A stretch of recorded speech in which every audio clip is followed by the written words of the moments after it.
Hello, hello, hello. Hello, everybody.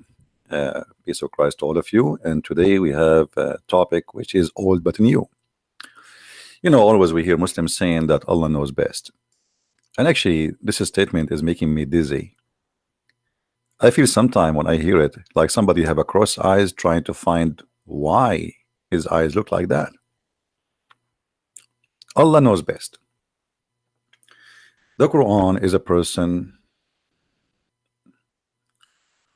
which is not created. But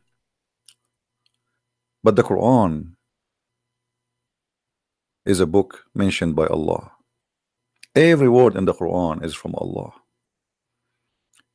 The Quran is a book of Islam, contains scientific knowledge that could not have been known 1400 years ago. I mean, this alone making me feel I want to cry. Isn't it amazing? Why people are trying to deny this beautiful book, which is full of knowledge, which is 1400 years ago was not known. Thank you everybody for saying hello to me from India, from Indonesia, from around the world. Love you all, and welcome and join us. And please don't forget to share the link for YouTube and give a like for our video if you like what we do. However, if you are a Muslim, don't forget please to give dislike. Achoo! Now you are a Muslim, you have to give a like, because Allah, he says Allah, he like the one who sneeze. And now you have no choice but to give me a like for my video, for Allah love those who sneeze. I mean, look how tricky this is. Allah like those who sneeze, and Christian Prince, he just sneezed, so what we would do? But he's a kafir. Should we like his video? Not to like his video? Based on the hadith, we should, because Allah like those who sneeze, and Allah, he hate those who do yawning. I mean, the Prophet, he have a point here. I mean, yawning obviously is from shaitan. Let us see. Allah knows best. Allah knows best. Allah knows best to the point he knew that if you do yawn, shaitan, he go inside your hole in your mouth and he laugh at you. And actually different hadith, it says he pissed there. And you are telling me that Allah do not know best? Remember, Muhammad is saying this because Allah told him. So at the end of the day, it's Allah knows best.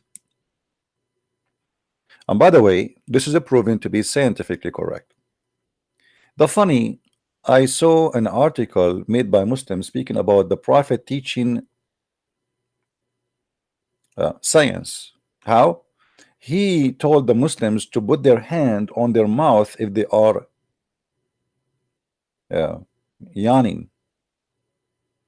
Okay, and they say when you yawn, a lot of bacteria come from your mouth and you can transmit a disease to someone else. But my friend, the Prophet was not saying this because of science. He was saying that because shaitan will jump inside your mouth. So look what the Muslims they do. They take a funny, stupid statement of their Prophet and they try to make a science of it. Once in a chat room program, it's called Paltalk, I open a chat room, it's called Let Us Sneeze for the Sake of Allah. And I asked the Muslims to come to the microphone and sneeze because we want to make Allah happy. Because as you see, Allah loves sneezing. Achoo! And he dislike yawning. Allah now is really upset. I mean, come on, stop, please stop. Christian Prince, stop doing this. This guy is yawning. I hate it. Allah loves sneezing, but he dislike yawning. So when we have cold, Allah, he is happy. It's a season for Allah. I mean, I can tell right now what is the best day for Allah. You know, December, January, February. People have cold and they are sneezing all over. Now, for sure, Allah knows best. Now, Do we have any Muslim from those who believe that Allah knows best would like to give me a call? Who is a Muslim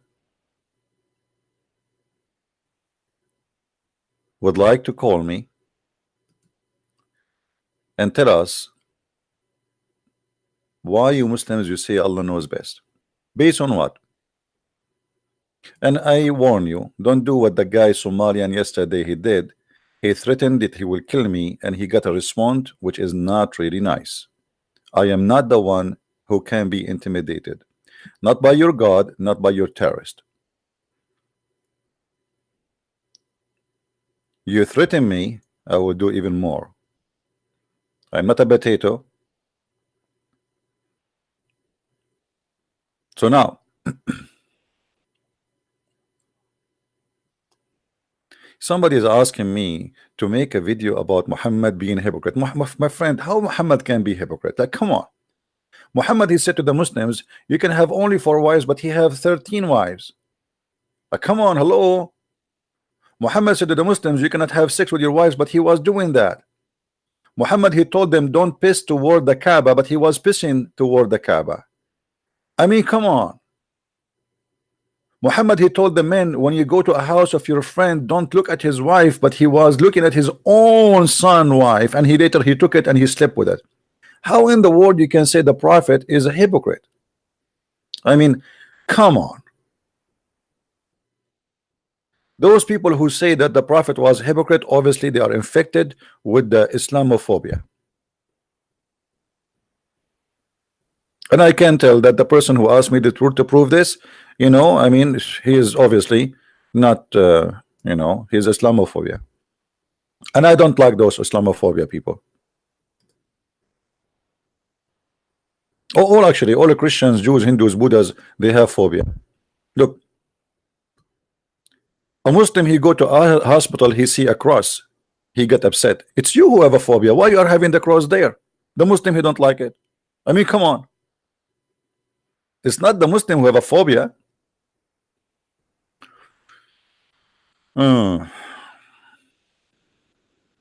Anyway, do we have any Muslim would like to call us?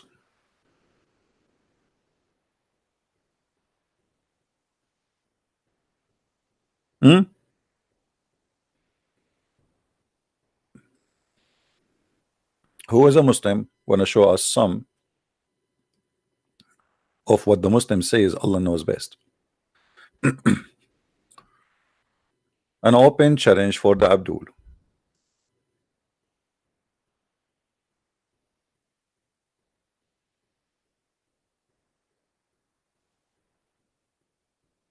By the way, I have I made 2 short videos in minds.com. You can download them from there about the Abdul who called me yesterday.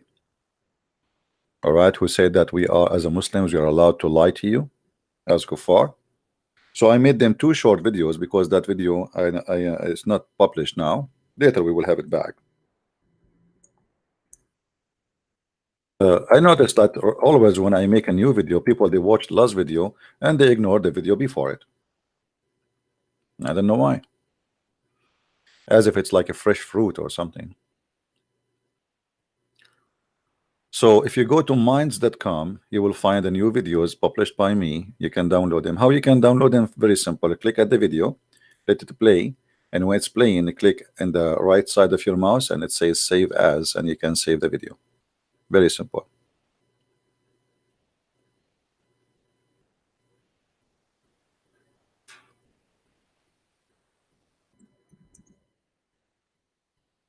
All right, look like we have a Muslim he would like try, or somebody told me he have a Muslim want to call.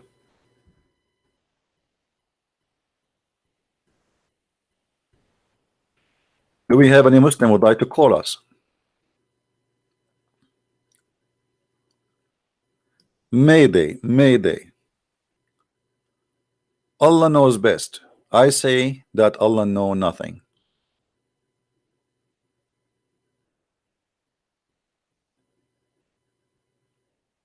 I say, and I claim, that Allah not only he knows nothing, he is really funny and ignorant. And actually, I cannot say Allah is ignorant because Allah does not exist. So I have to say that the one who told us that Allah said so, obviously he's a liar and he is ignorant too. Hmm?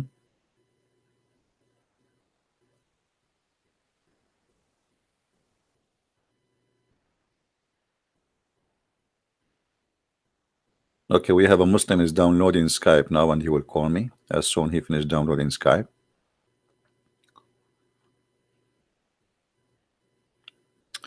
Somebody saying, can you tell me where Muhammad was raped by his cousins? It's not this is surah, this is in the stories.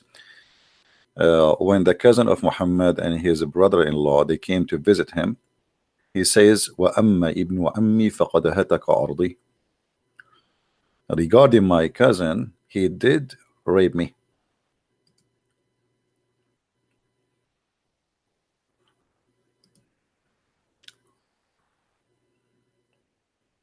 Now, do we have any Muslim would like to call?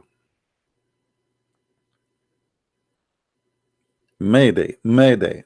Allah knows best. You know, when I see those website, I wonder, like, I mean, is the Muslims are really serious? Do they really think that they can fool people? Yes, they can. There's many naive people out there, and they are dummy to the point anyone can fool them.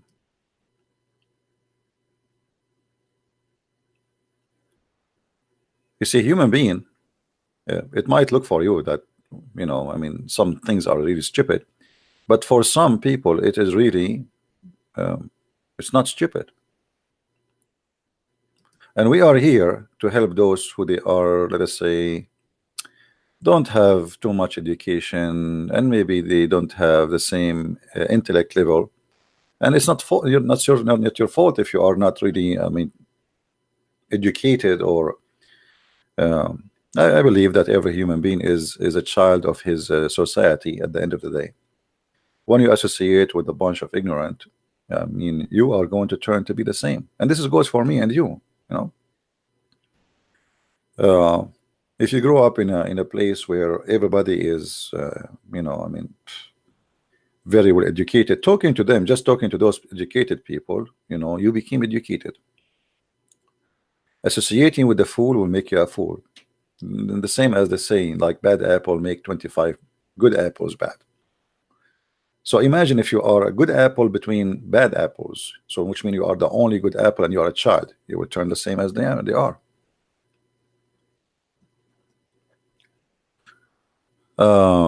Somebody's asking me, are you from Lebanon or from Syria? My friend, I'm black, blonde, African American from Japan, looking for a brand new wife between the age of 6 to 9, according to Allah and halal. I hope I didn't answer you.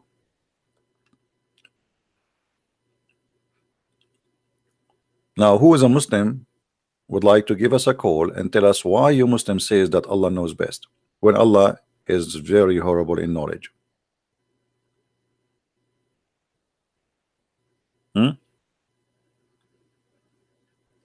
Instead of focusing where are you from, Christian Prince, what about we ask where this Allah is coming from? I mean, how silly, how funny this Allah is.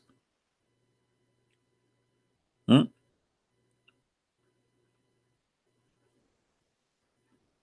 look, everybody is guessing where I am from. Suddenly all of them, they are expert where Christian Prince is from. They don't even know who I am.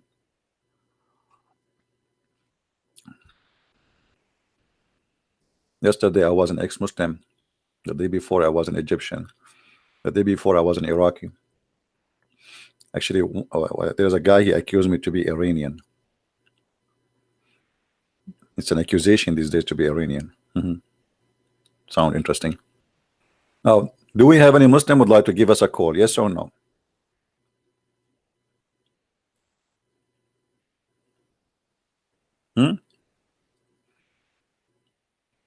The only thing I know that Muslims, they love me to death. This is the only fact I know. And when I say the word death, I mean it literally.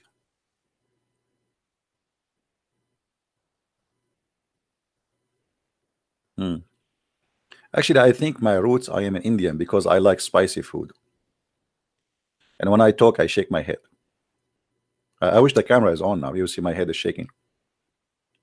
No, And I like, based on this knowledge, I think I am Indian. I love to be. I love Indian people.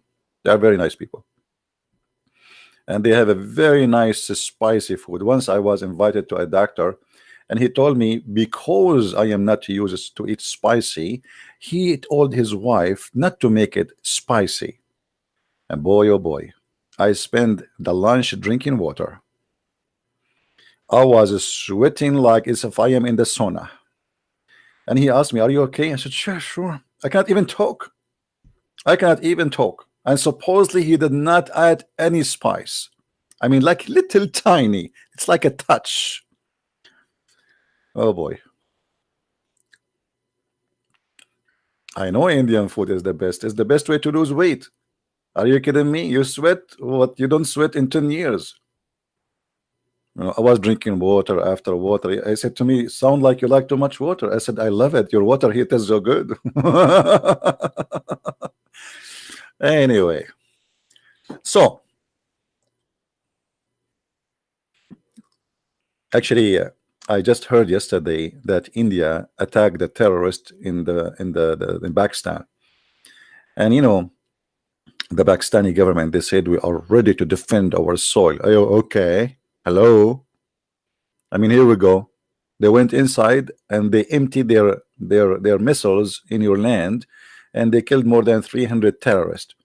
We are ready to defend our soul. Oh, when you are going to do that? Hello. Yeah, it's like a Muslim. He says, like Erdogan yesterday, he says, "Inshallah, if not Turkey, nobody defend Jerusalem. Inshallah." You're right. Erdogan, Jerusalem is just less than 2 hour flight from your country. You know, I mean, what are you waiting for? Anyway, so do we have any Muslim would like to call us? Have you ever had yellow curry? No, I have a brown, but you know, I can make it yellow. It's very easy. Yeah. Just I will put the curry in the front of the computer. He will watch any video of ISIS beheading human beings, and the curry will turn yellow. Praise be to Allah, brother. Allah is so happy now. The funny, there's a Muslim, he posts in the text saying that you Christians celebrate a human sacrifice. We? When? How? How? We? Abdul, it is you who celebrate a human sacrifice. Allah, he rejoices for killing thousands and millions. In our belief, my friend, we did not sacrifice anyone. You are stupid. Sacrificing a human is you carrying a human being, putting him to sacrifice him and chop his head or whatever you do to him. That is a human sacrifice. This is what you do. For us, we did not do that. For us, you will see that even according to Quran, you idiot, it says that the Jews says we killed the Messiah. It's not the Messiah. He said, "Hey, Jews, kill me." It's not the Christians say, "Hey, Jews, kill the Messiah. We need to sacrifice him." But in your religion, Allah, he says that kill them. Kill them. Allah punish them by your hands and heal the chest of the Abdul, which means a lot of hate inside you. So your God, he rejoices for slaughtering a human being. It is you who enjoy a human sacrifice. Not only a human sacrifice, but a human torture. Now we can prove it. Call me. Silence me. Answer me.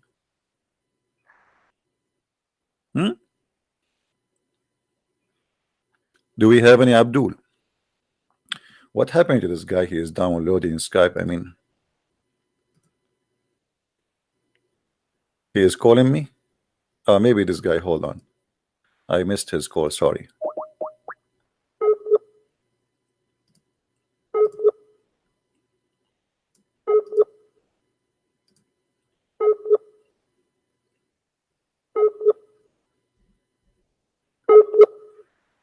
Look like his connection is bad, my friend.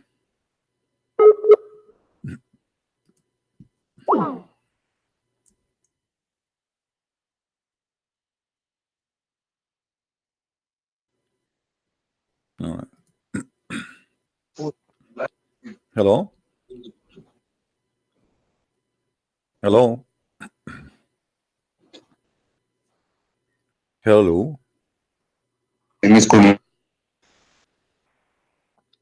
Go ahead, we hear you.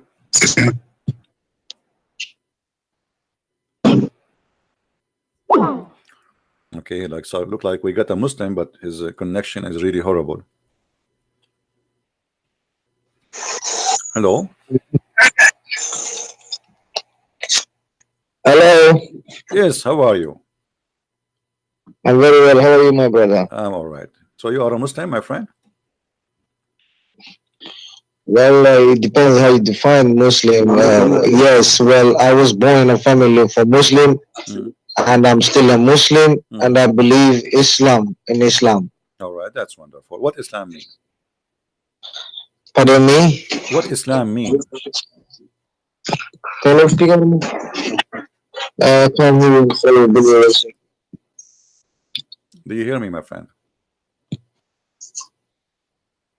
last speaker. Last speaker. Huh? Last speaker. Hello, yes. brother. Yes, my friend. So you said you are a Muslim. What does Muslim mean? Muslim, for me, Muslim is somebody who believes and submit his will to Almighty God, because a Muslim is somebody who believes the will of God, it should be done in the heaven as well as in the earth. Just like the way Jesus placed his will to Almighty God, say that I cannot do anything without my Father's will, because whatever I do, whatever I breathe or step I take is from my Father's will, and whatever I say is from my Father's will. So I believe every Muslim should believe in the will of God Almighty. So somehow we have a free choice, that we think we have a free will, but to be honest, free will as a Muslim, it defines us like a free will belongs only to Almighty God. We have choices. God Almighty give us something small of a free will to human being called choices. They can choose whether they want to be good or bad. So a Muslim is being given a choice. So, but when he says my will is from with God, whatever I do for God, for God's sake. I eat for God's sake. I sleep for God's sake. I wake up for God's sake. I pray for God's sake. I give charity for God's sake. Then you submit your will to Almighty God. This is the submission, true submission to God. And this is a Muslim. This is the definition of somebody who follow this criteria of the submission of a Muslim. This is as far as I was taught, and this is the way I understood, as all the prophets from Adam, from Abraham, from Ishmael, Jacob, and David, and Job, and Moses, and Solomon, and King David, and was Jesus and Muhammad, and peace and blessing be upon on the pious people, the John, and all those people who understood God. Say, for example, a Chinese person, a Buddhist man doesn't understand what the definition of his God is different way he was taught, and a Christian definition of God, the way they've been taught, is different. And the Jewish, the way you see, my friend, the Jewish is different the way they talk. So I personally think, my scriptures telling me that Islam is just like any other religion was revealed before it. It's the same as the other religion. So it's actually confirming Christianity, is confirming Buddhism, and is confirming atheism, and is confirming all other religion, paganism. And all this religion, when you put together in category, in one basket, is called ALL in English, is called all. Okay, can I talk, sense, because the word all in English is, because even in the Bible, listen, it says in the beginning, can I talk? Word, can I talk? And the word God. Are you listening? Are you listening? I'm listening, my brother. I give you the minute, 15 minutes ago, and you keep talking, but you said it's nothing. not 15 minutes, about four minutes actually. Okay, but you said nothing. You keep going. Suddenly we are talking about the Chinese now. I know, but you try to say 15 minutes, but to be honest, I can just, I know my time, because I write diaries, I write everything. I'm a writer as well. Listen. So I'm a researcher. So I know minutes. I count my time as well. It's not 15 minutes to be honest. After 4 minutes, you said nothing. After 4 minutes, 5 you said minutes. nothing. I give you 10 minutes. And I will prove that everything you said to us is absolutely false. The verse in the front of us, chapter 49, verse number 14. It says that you have nothing to do with you believing in Islam and Allah. It's about you have no faith, yet you surrender to Allah. That's what Islam means. It's not submission, or it's not to accept the will of Allah. It's to surrender to Muhammad. And the verse in front of you, I want you to read it. It says, Not to Muhammad. You see, I'm a Muslim. You're not a Muslim, my brother. my I'm a friend, Muslim. let me finish. For me, I don't surrender to Prophet Muhammad. No It's a problem, sin. It's a big no problem. sin Just to wait. surrender. Let You're me putting words finish. into my mouth. First Don't of all, that's force a me to lie. hang And I up tell on you, telling me Don't that I force surrender me. to Prophet Muhammad. I don't surrender. I surrender to the message that came from his mouth. Okay, But I don't surrender to him because he said, Hello, do not hello. make a mistake like Christian did, made a mistake the way. Okay. You will not let me talk, aren't you? I mean, what's wrong with you? Have patience. I will give you time. The verse in the front Okay, I'm of sorry, us, but my brother, but verse- just don't put words into my mouth. Listen, no, I'm not before- putting, I'm before not you was putting, misunderstood I'm not or putting something. words in your mouth. You said that Islam means to submit to Allah. That is not true. Yeah. The verse in the Yeah, front Islam of you, is to submit hold to the on. will of God. Chapter, hold on. Chapter To say 14. ashhadu an la ilaha Stop illallah wa talking. ashhadu anna Muhammadan Rasulullah. To say I testify and I bear witness that there's no worthy to be worshipped except the Almighty God, the Jesus who worshipped to, the Muhammad who worshipped to, the Abraham who worshipped to, the Adam who worshipped to, the sun and the moon and the whole galaxy, the one who was worshipping to. So this is where it is called shahada. First of all, you are a liar, and this is not the shahada. Shahada is to say that there's no God but Allah and Muhammad is a prophet. Why you are adding Jesus and Musa and etc.? That's what I'm trying. No, you are not trying. You are a fabricated. You are a fabricator. Now listen. How you can witness to Allah? How? I testify. Hey. There's nothing worthy to be worshipped in this world except Allah Azza wa Jalla, Allah the Almighty God, the one who has no need for anybody. That's what it means. You need. You are a liar. Otherwise, why you are associating the name of Allah I'm with not the name of calling you Allah? a liar. You're calling me a liar. Listen, my brother. Listen to liar. yourself. You are a liar. I'm not calling you a liar. First of all, you are calling me a liar because why I'm not calling you a liar because I don't want to disrespect you. You are telling me I'm a liar. I know myself I'm not a liar. This is what I was told, and this is what I've learned, and this is what I've studied, and this is what I've done research. I believe in Jesus Christ, but you don't believe in Prophet Muhammad. You believe in God Almighty. I believe in God Almighty. I believe in Prophet Muhammad. You don't believe in Prophet Muhammad. The only difference between you and me, personally, if God Almighty right now, if He's listening to us, saying that do you believe in Jesus Christ? I believe in Jesus Christ. Why? Because I was taught to believe in Jesus Christ. Otherwise, I am not supposed to be a human being. You understand where I'm coming from? Because He existed long time ago in the history, in the books, in the Bible, and everything. And even Prophet Muhammad as well. And somebody who taught something good in this world, something like, for example, Moses took something good as well, like an eye for an eye. You are a coward. You will not let me talk. You are afraid that I will talk. This is the whole point. You are like a sewage. We open the cover and the whole shit is coming out. What's wrong with you? How we can talk like this? Since you called me until now, I said nothing. I say 2 words, you say 1,000 words. I will call you back and you need to agree. I will give you 2 minutes. You give me only 1 minute. 2 minutes for you, 1 minute for me. What an idiot. Because he's scared.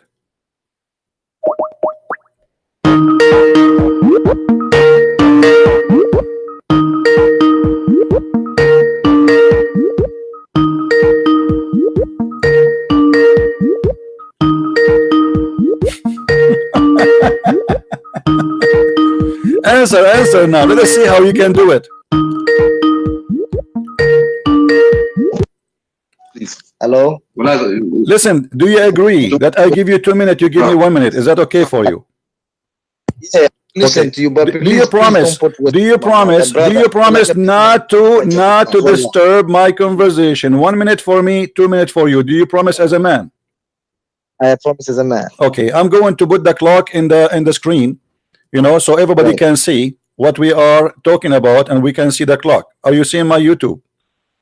Okay, fair enough. Okay, now, my friend, when I say something to you, I'm not putting words in your mouth. I will start my minutes here. I will put it in the clock.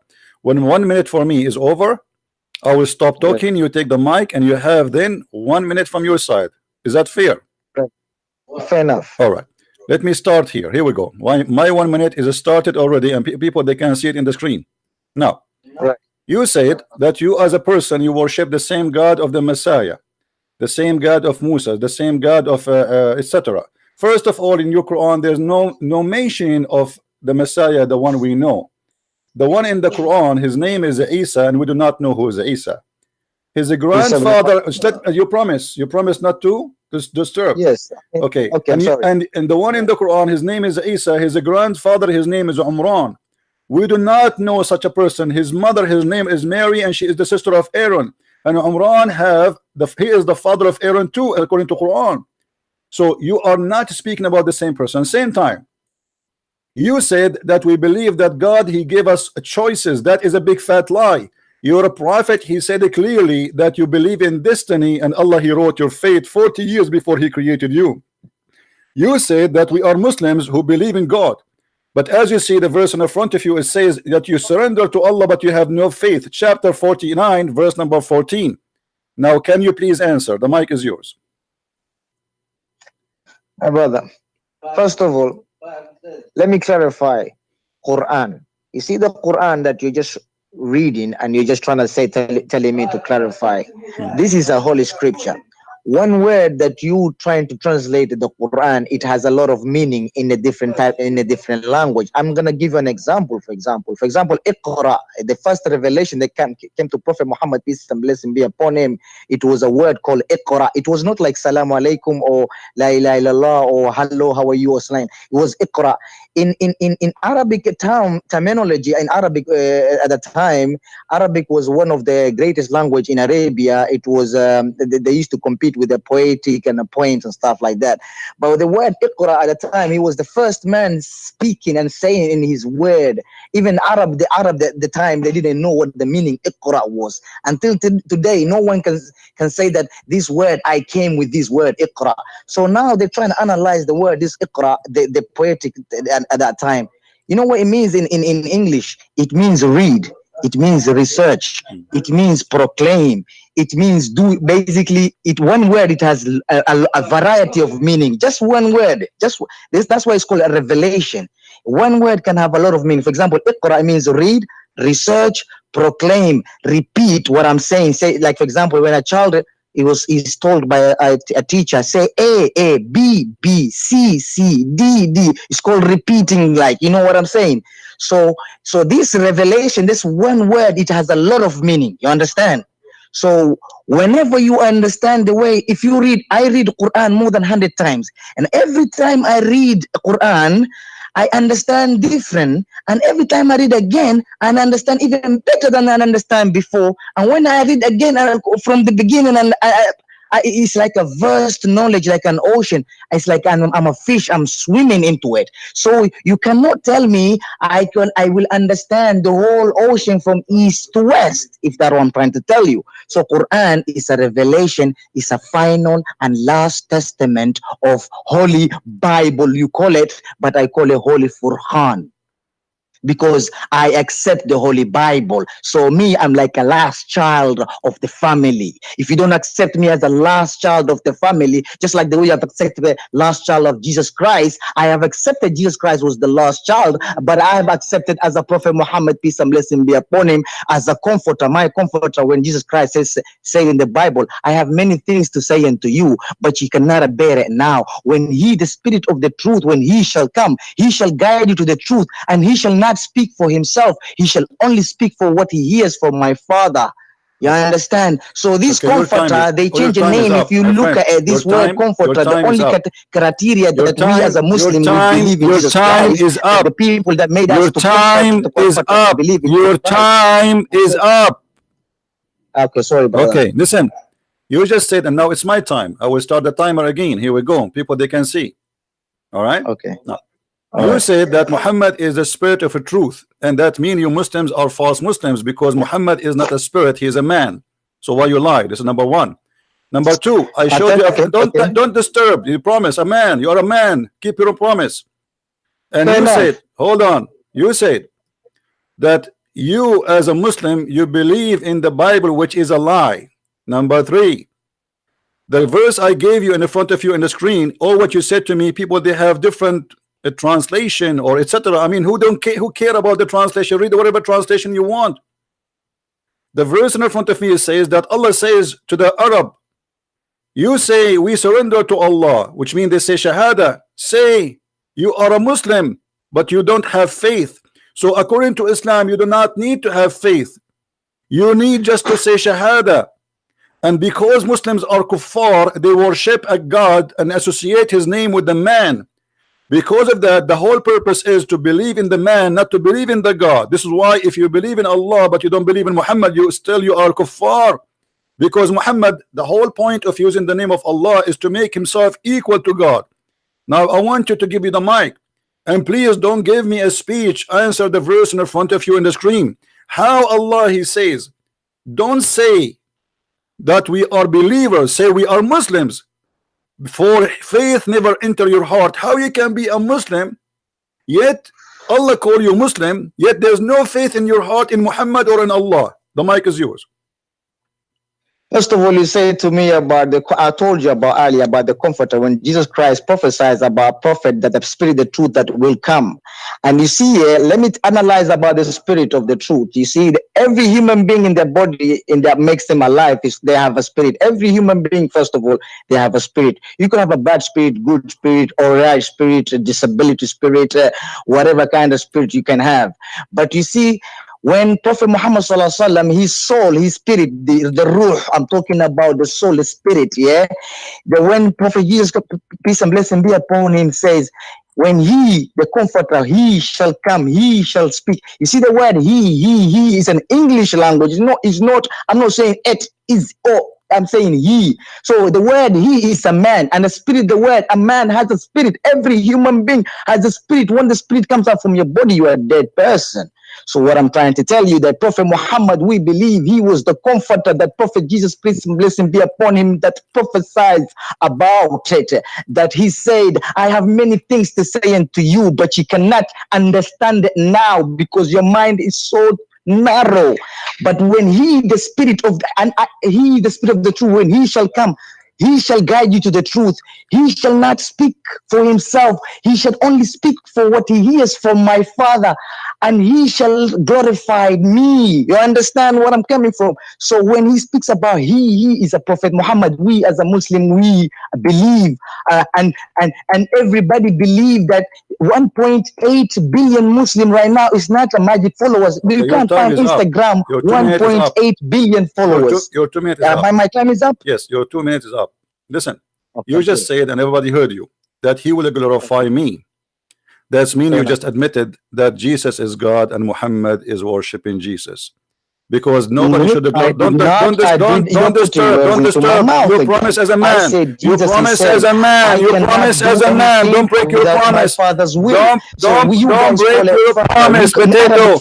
You are not a man to keep your promise.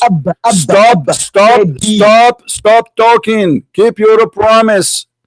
Keep your promise. I'm sorry. When you say, no, you cannot show me. You finished. Let me talk. Please stop.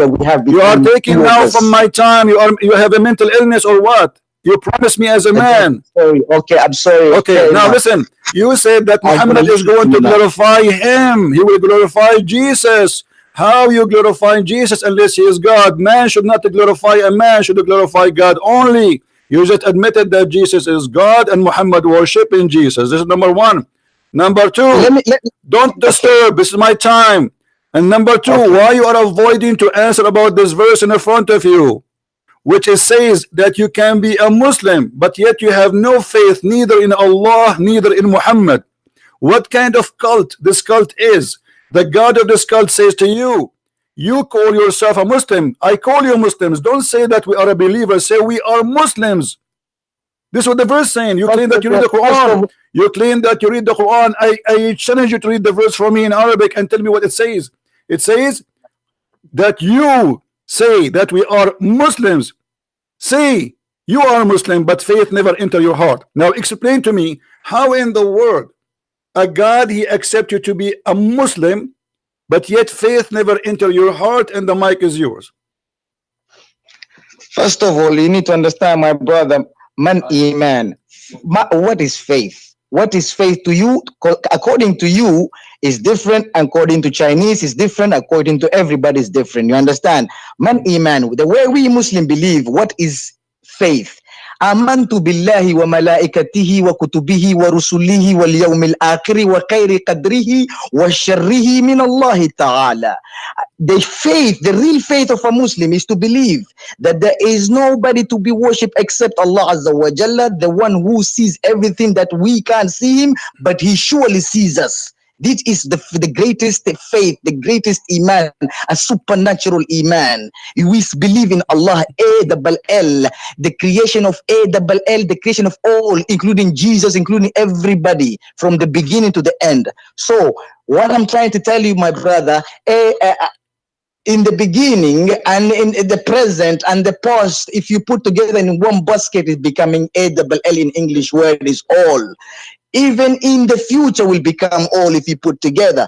So the word all, and if you add AH, which is the word the word is a definition of every child when is born. Their mother, they have to scream the word as if they're trying to praise some echo of a vibration of like, you know, when the pain comes, or when where it's like a supreme being, they call it. Even any Chinese, any kind of language, they have to say if consciousness. So the word A-double-L, which is all of us together, we put together, and you add the word everybody, a child when he's born, he say so when you put together, it becomes Allah.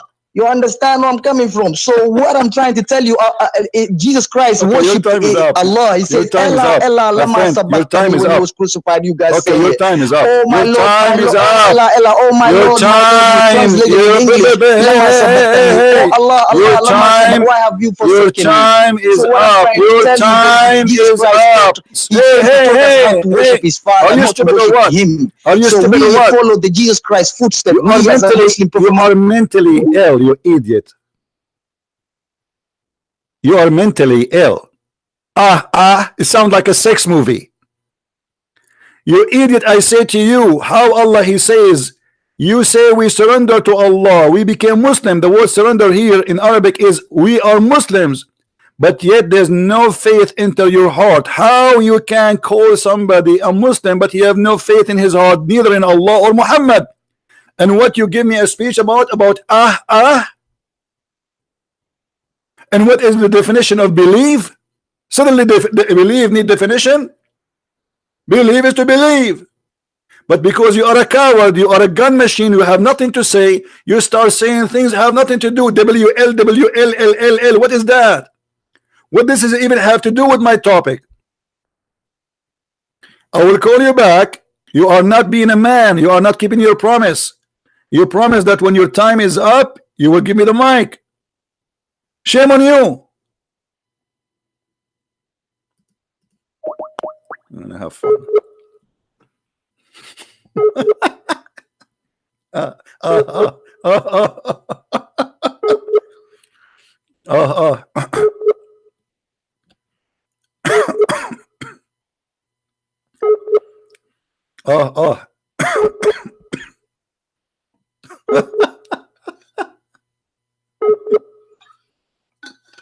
It's like a recording machine, you know, you do not know what he's talking about.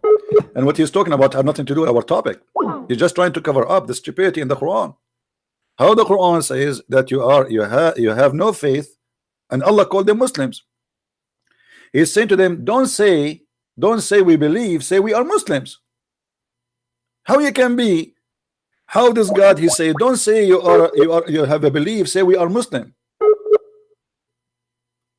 I don't know what happened to him. And Muhammad is the comforter who will glorify Jesus, and he is a spirit who will live with us forever. I told you that Muslim, they think Muhammad is God, because the Bible speaks about a spirit who will stay with us forever. Muhammad is dead in the grave, you idiot. And Muhammad is not a spirit. He's a human being. When you say to me every human being have a spirit, that will not make you a spirit, you idiot. Having a spirit does not make you a spirit. The spirit is your soul according to Islam. And you having a soul does not make you a soul. You are a certified idiot.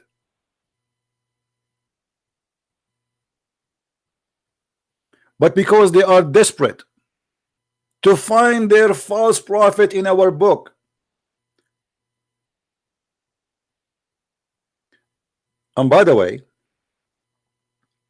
why Muhammad did not say the Bible mentioned my name to be a spirit in the Bible? Why the Muslim they discover that, but Muhammad the idiot he could not find it?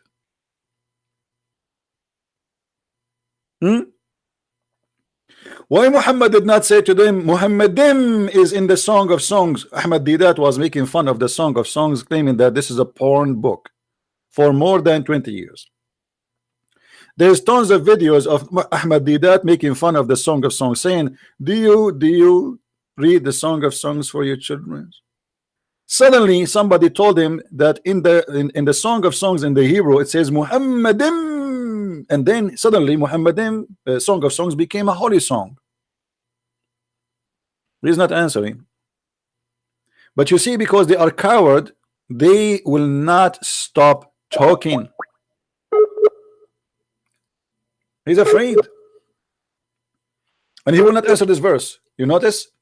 I show him this verse. How you can be, how Allah he says to you, be a Muslim. Say we are Muslims, for you don't have faith and you don't believe.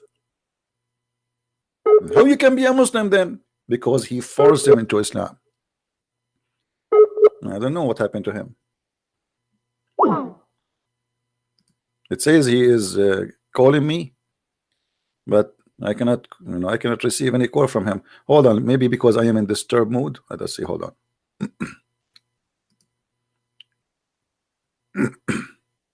I'm trying to call him too.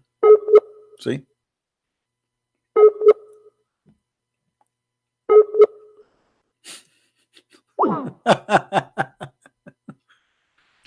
All right.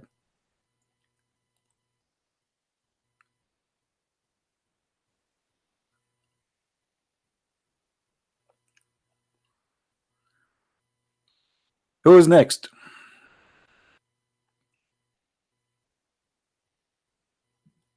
And in the top of that, you have to accept that the one who sent the Spirit is the Father of Jesus, the Christ, and Jesus too. But you Muslims don't believe in the Father and don't believe in the Son. Do you accept that Jesus is the one who sent your prophet? Do you? Certified ignorance, idiots, desperately looking for a place for their prophet, but they cannot find him. They cannot even find their prophet to be a prophet in their books. So how he will be a prophet in my book?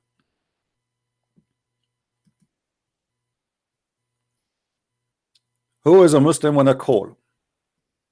You notice, by the way, the reason they speak fast and they don't stop, because they are in a panic mood. He know he's speaking to Christian Prince. If I let this guy talk, only Allah knows what will happen. So I better not to let him talk. And double L Allah, when you say what is that? Is Allah?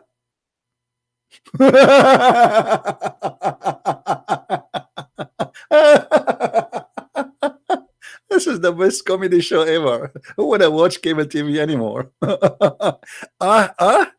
It sounds like a Playboy.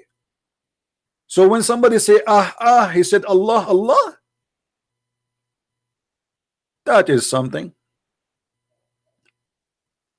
Call me, call me back.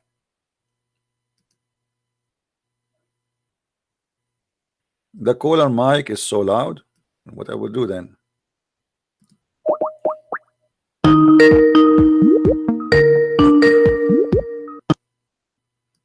Hello? Hey Abdul, you see you are breaking your promises.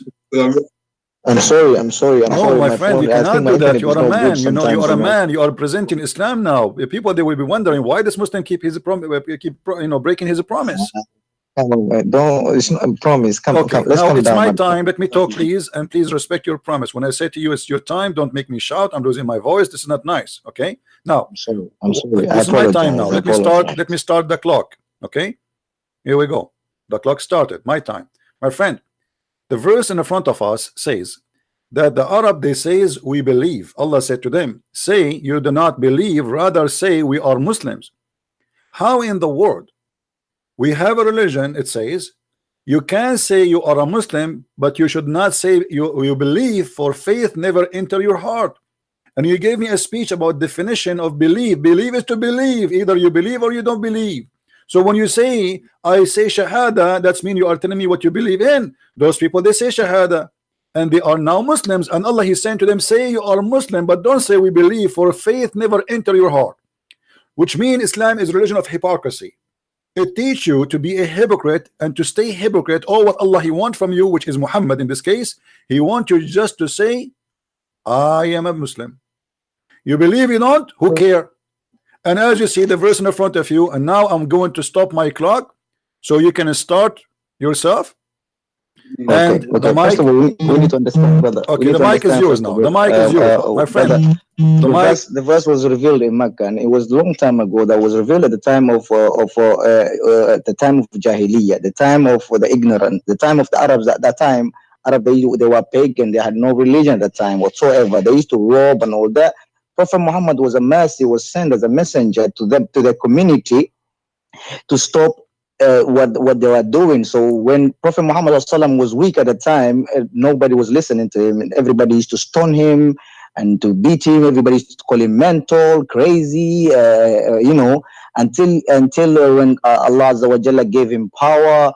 Slowly he rise up, and then when the verse was revealed, those hypocrite of Muslims, the Arabs, they thought, hold on a minute, if we can beat them, we should join them. So they said, we are believers, we believe in you.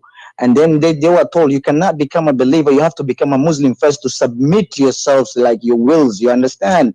So Islam, a Muslim, to be a Muslim is like a one step.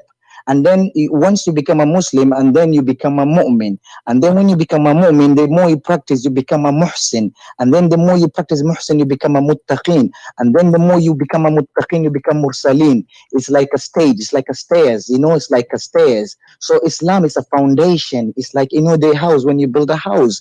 Muslim, to be a Muslim is like a foundation. Everybody's born as a Muslim, as a child, no matter where you are from, whether Prophet Muhammad sallallahu alaihi wasallam said, whether you're Christian or you're pagan, whatever you are, before you the age of puberty, you are fitra, meaning you are a Muslim. You don't have because you have no understanding of your own. You are learning from him him on all that. You understand where I'm coming from? So what I'm trying to tell you now, that verse is trying to refer the jahiliyyah of those people, the hypocrite people, and you can't apply it to right now. So I'm not an Arab.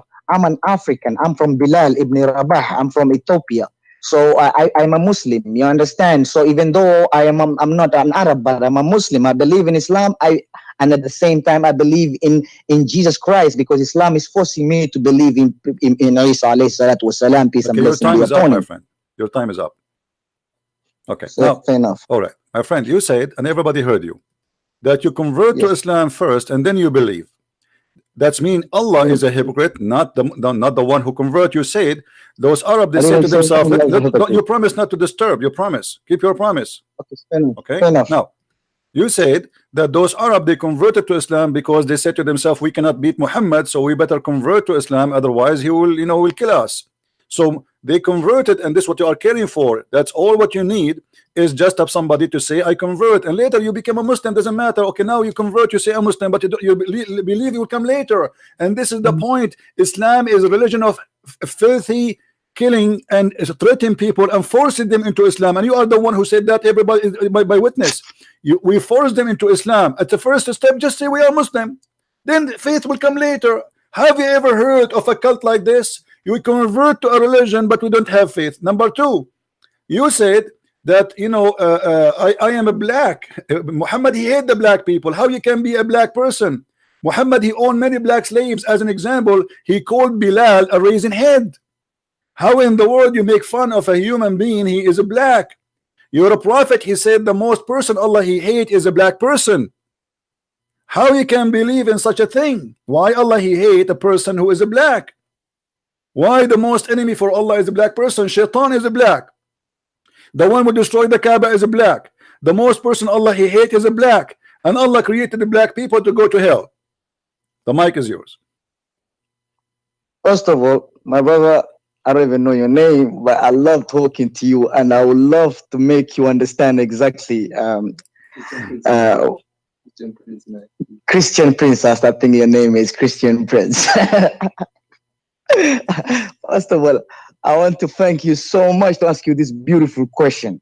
Let's come to the Bilal ibn Rabah. First of all, every Muslim, we have a lot about how many thousands and thousands of mosques around the world, and we pray 5 times a day all over the world in mosques. Okay. And every prayer that you pray, no, without adhan, meaning Allahu Akbar, Allahu Akbar. It's not. He was not the founder of Prophet Muhammad Sallallahu Alaihi Wasallam. This beautiful voice, the adhan. Even Prophet Muhammad, peace and blessing be upon him, pointed a finger to Bilal ibn Rabah, saying this beautiful calling, it is honored by Allah Azza wa Jalla to be given this slave this slave and servant of Allah Azza wa Jalla. So Bilal was not a slave and a servant of Prophet Muhammad, peace and blessing be upon him. So Bilal was actually a best friend, a companion of Prophet Muhammad, peace and blessing be upon him. I'm a Muslim. First of all, I don't hate my religion. Neither do I hate Christianity. Neither do I hate Judaism. For me, basically, I believe in Bismillahi ar-Rahmani ar-Rahim, in the name of Allah, the most gracious, the most merciful.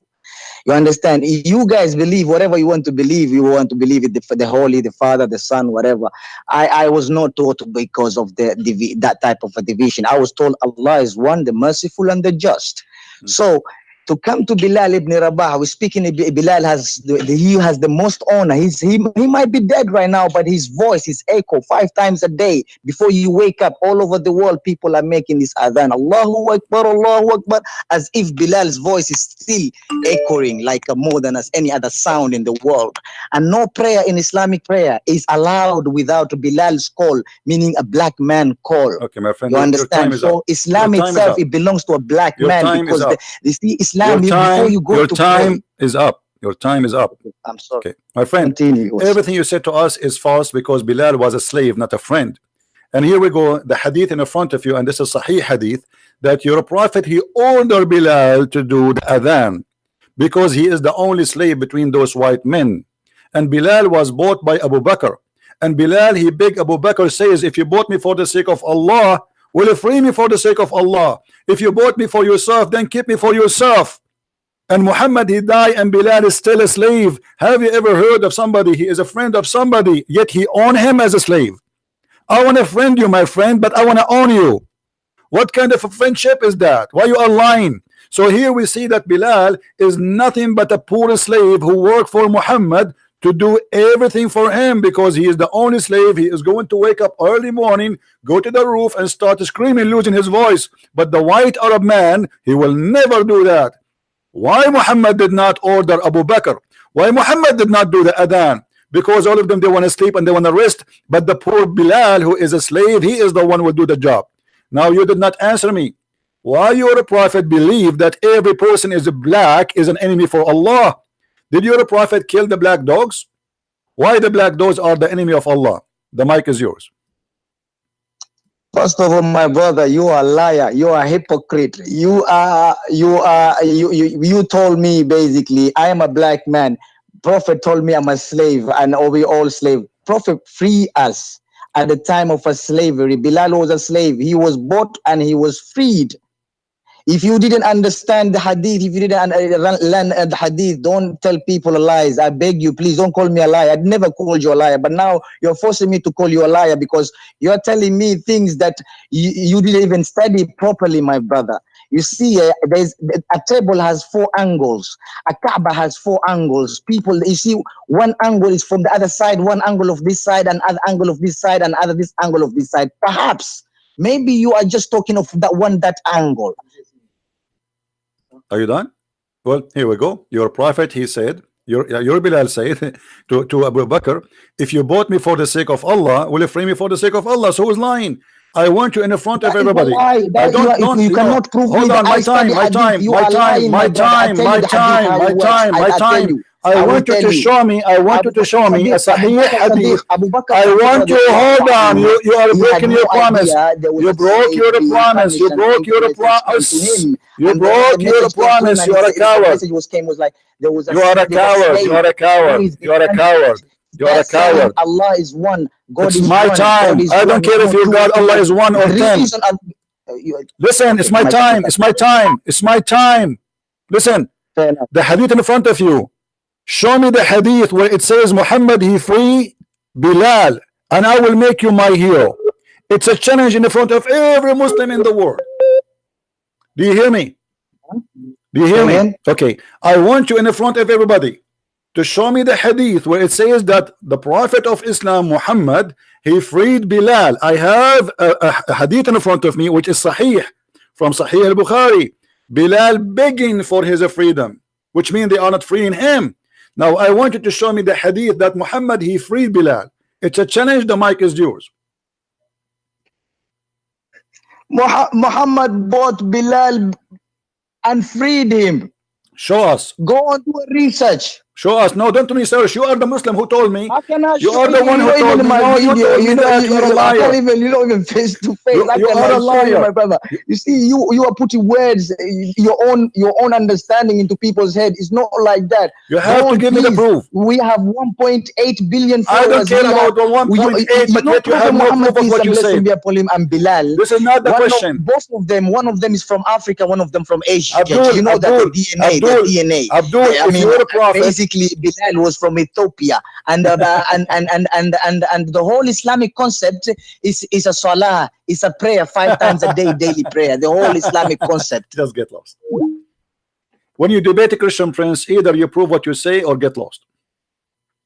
In front of me, the poor Bilal is a slave. If you're a prophet is a good man, he will not even have him as a slave, as you said, because you lied to us. You say Bilal was a friend of the prophet. How he is a friend of the prophet? And yet Bilal he died as a slave. And even if you say to me he freed him later, show me, as you claim. Show me the Sahih Hadith. I'm showing you Sahih Bukhari. There's no way that Bilal was freed and such a story will not be mentioned. Your prophet is mentioning how to clean his ass in the Hadith. He used 3 rocks. Do Bilal worth to speak about his free or it was freeing him?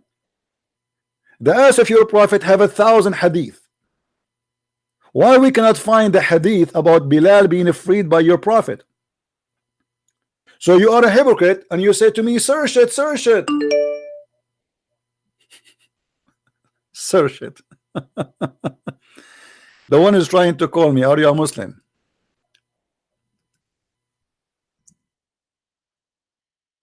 Are you a Muslim? You see how they right away they escape a disaster.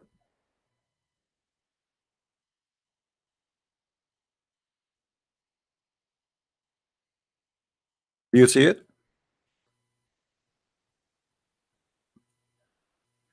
Now, when you say to me that Muhammad he is a friend to Bilal, but yet Muhammad, as you claim, he said that the most man Allah he hate is a black man. You need to explain to us.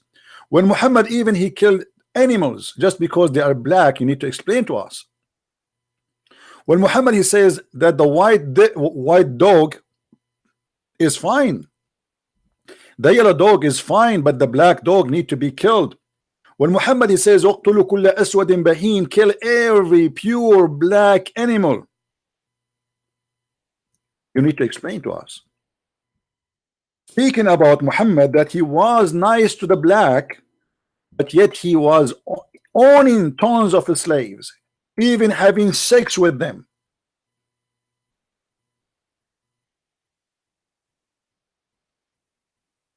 They asked the Prophet of Allah, what's wrong with the black dog? He said the black dog is the devil.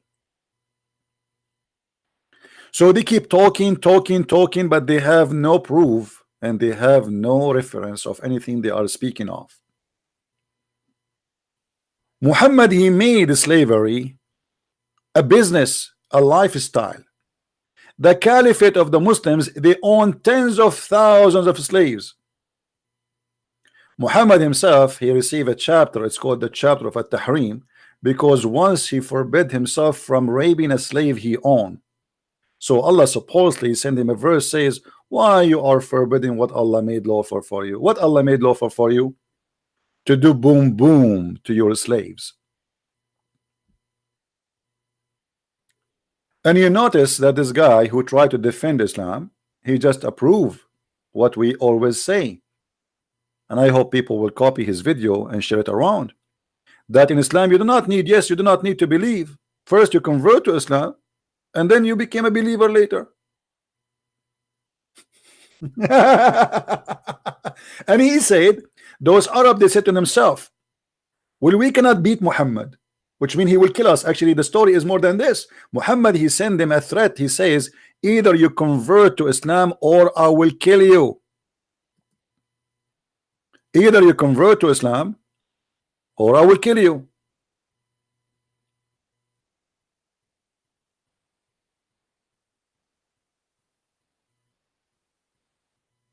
And then those people, they said to themselves, well, he will kill us. And this can be found in chapter 48, verse number 16. Say to the Arab, say to them, those who left behind, they don't want to join Muhammad. You will be called against folk of mighty war to kill you until they surrender. Do you see it? Until what? You surrender. That is Islam. And this is what it says in Arabic. In Arabic, doesn't say, by the way, like the word here, surrender, is exactly the word yuslimun. So the real word of Islam is not submission. We hear many people, they keep saying submission. I heard that from even Sam Shamoun, from David Wood, from James White, from everybody. But the fact, it does not say that. It is surrender. Yes, Abdul, did you find me the reference that your prophet, he frees Bilal? No, but now I can see on the screen everything. Now I can see on the screen what you're talking about. Now I can see it. I can see on the screen. Basically, did you find me did you find me the reference that Bilal was freed by the prophet? Hello?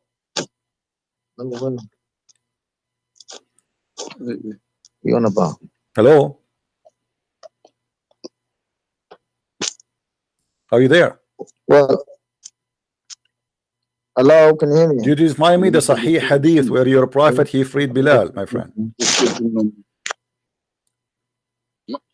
Did you find me the Sahih Hadith where it says that your prophet, he freed Bilal? There's a hadith. Go on YouTube and check it out. Yeah. No, not in YouTube. Give me a hadith. Don't tell me in YouTube. What YouTube? Give me the hadith. Yeah. There's a reference. Yeah. Bilal was freed. Was told, like, when he was bought, was freed. Was telling to go. I want to see that. Can you show me the hadith? Can you give me the hadith number? Listen. Come on.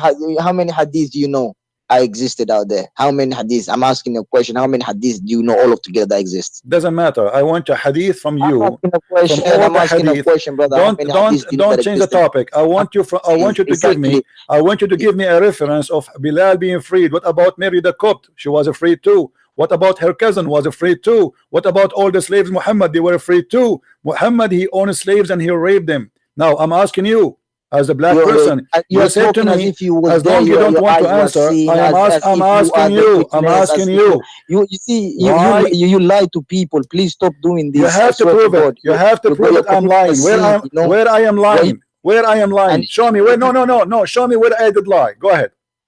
You say Muhammad raped slave, his slave. Yes. If your eyes was seeing like. Yes. Do you want me to show you? Do you want me to show you? Do you want me to show you? Do you want me? Speak something. Do you want me to show you? Do you want me to show you? You want me to show you proof? Okay, here we go. The proof in the front of your eyes. The proof in the front of your eyes. Here we go. Do you see it?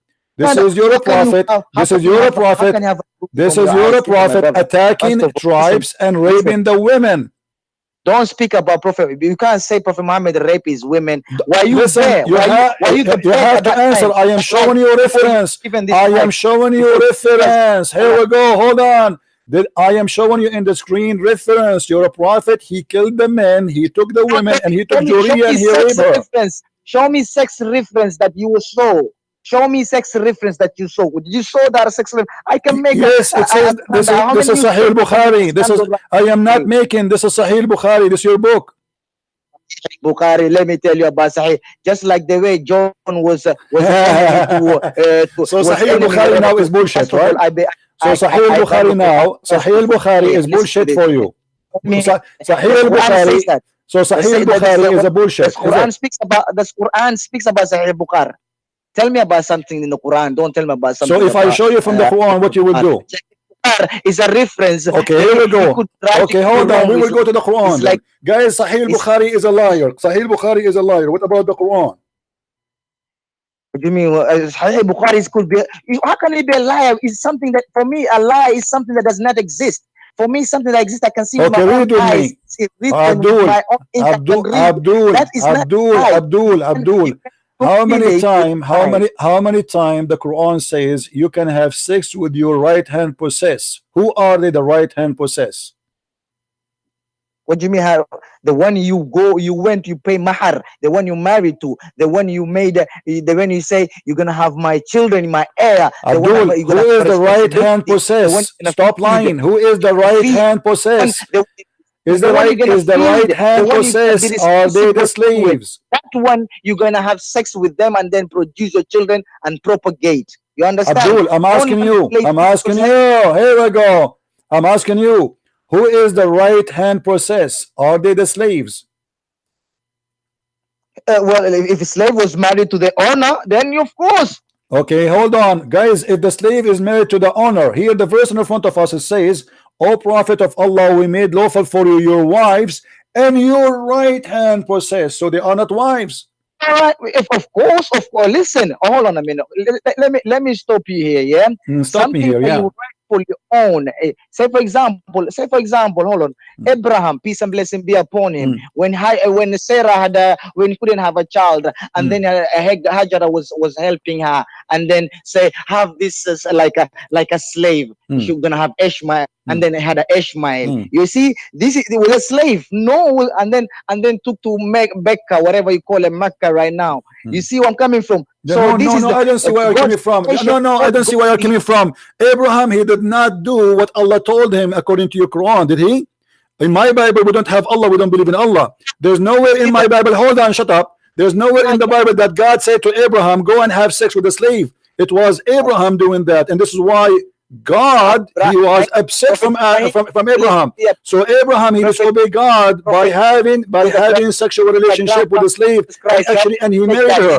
Listen. Now listen, answer me. Why you lie?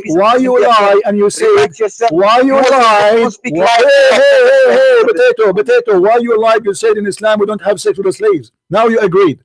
Why you lied to me? Just 2 minutes ago you denied that your prophet was having sex with the slaves. And now you say, okay, I'm going to give you the example of Abraham. If everybody's a slave in Islam, we believe everybody's a slave to Allah. No, this is not the question. This is not the question. Stop lying. This is not the question. I'm talking about the slaves who they are called Ma malakat aymanakum. Your right hand possess. Are you the right hand possess of Muhammad? Hold on, shut up. The liar. Are you a right hand possess of Muhammad? So he can rape you. Say yes. Are you? How can I say yes? Why are you forcing me to say yes? Well, you are saying to me, because you are saying to me all of us were slaves. You are saying to me all of us were slaves. Shut up. Don't call me again. Don't call me again. You are a coward. You are a coward. There's no point of talking to you. I say to you, what is the right hand process? You say to me, this is not about slaves. Show me why you are lying. I show you Sahih Bukhari. You said to me why you are lying. I showed you Sahih Bukhari. You said who Sahih Bukhari? There's millions of hadith. I show you Quran and you don't want to answer. It says here, Allah made lawful for you your wives and your right hand possess. So why you lie? You say Muhammad was not raping his slaves. And how you say to me that Muhammad he freed the slaves? How he have them but he's freeing them? Guys, the Quran said to him, it is lawful for you, your wives and your right hand possess. How he freed them, but he have them, and they are called right hand possess. Do you see how silly they are? And he will not answer me why his God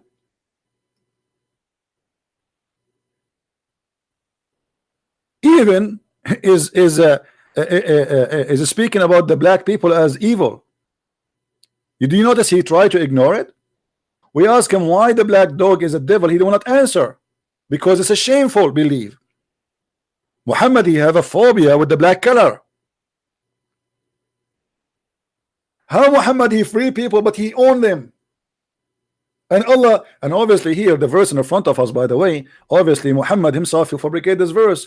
Even it says any Muslim woman, she can give her vagina to the Prophet, so he can F her, not to marry her.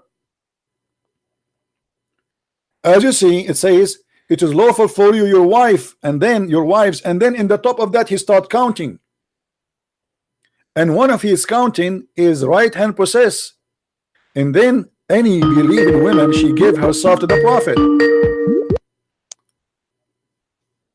How are you talking, machine? Sorry, brother. I told my cousin, my uncle, to cooperate with him, so he's gonna try to cooperate now. Yeah. Okay. Hello. Yes. So as you see, the verse in the front of us says that Muhammad he own right hand possess. Why he own? Brother, you swear down. I have a blood pressure sometimes, but brother, but you're accusing, you're abusing my prophet, peace and blessing be upon him. I don't care. He is not my prophet. For me, he is a criminal. You know, I don't care. All the prophets, this is not my. we don't this is not our topic. differentiate prophets, my Abdul, brother. this is We're not all our the topic. same. They all bring the same message. No, we don't like believe in the same. Your peace God, and harmony. your God, he Trying to will make make me, your penis blood envious. pressure. We don't believe in such a God. What kind of God? What kind of God? He sent a dish of shish kebab to his prophet to make his penis strong. Can you answer me? What you on about? I don't even understand what you say. You're the prophet. He says, I was the most weak person between mankind in sex, and I invoke Allah, and he sent me a dish of shish kebab. I ate it. I get the power of 40 men. Now you tell me what kind of a prophet he is and what kind of God we are talking about. What book are you reading, or what newspaper? Do you want me to show you the reference? I don't understand what you're telling me. I never had okay, this. did you say newspaper? You're telling me things I never heard before. You're putting things that I never hear before. I read Quran, I read Hadith. Sometimes you even misquote Hadith. You're telling me you missed it. You put upside down the Hadith. Come on, my brother. Please, all right, man. don't cry. Hold on. Here we go. Don't stop talking. Stop talking. Stop talking. Here we go. This is the hadith in front of you. Which one you want me to read for you? It says it clearly that dog. You say that you listen, my brother. You say about black dog. First of all, listen to me. Yeah, I want you to understand the color black. Prophet peace and blessing be upon him had the three favorite color: white, green, and black. Really? The reason. So why he forbid you from coloring black? Only on so why he forbid you? Why he forbid listen you? To this. Listen to this. Listen. You don't know nothing about our prophet peace and blessing. He saw everything in spiritual. The religion of his, he was brought Islam was a religion of a spiritual religion. Okay, let's go back to the topic. You are going out of the topic. You are trying to avoid the question I gave you. You are trying to avoid the question I gave you. What kind of a prophet he says? What kind of a prophet he says? I was one of the most weak people in sex, and I invoke my God Allah, and he sent me a dish of shish kebab. I ate it. I get the power of 40 men or 30 men. I swear to God, I never had that book. I don't care. Here we go. The hadith in front of you, and this is the name of the book. Hold on. Look at the screen. Look at the screen. Look at the screen. The book of hold on. Oh, I don't care. I don't care. Hey. I never had that before. Hey, I don't care if you heard it before or not. This is the book. I'm giving you a reference. What kind of God? He sent a dish of shish kebab to his prophet so he can have a power of 40 men or 30 men. Well, shish kebab, you can go to Turkish, man. Turkish shop. That's why here we go. You are making fun of Allah now. You are making fun. That's a good sign. You start making fun of Muhammad and his prophet and his God. You are right. What kind of, let's go to a Turkish guy to get shish kebab. What kind of God? For example, for me, the word God, for example, is not Allah. For me, the word this is not the question. Don't change the topic. Don't change the topic. I don't care about what the word God for you. You see, you are a person who switched topic in a second. Hey, stop. I will hang up on you. Stop. Don't change topic. Don't change topic. You are a coward. Don't change topic. What's wrong with you? He don't want to talk talk about it. I don't care what you call God. I want an answer. The favorite color for Muhammad is black. Muhammad, he forbid the followers from coloring their hair black. Why? Show me where it says that the favorite color of Muhammad is black.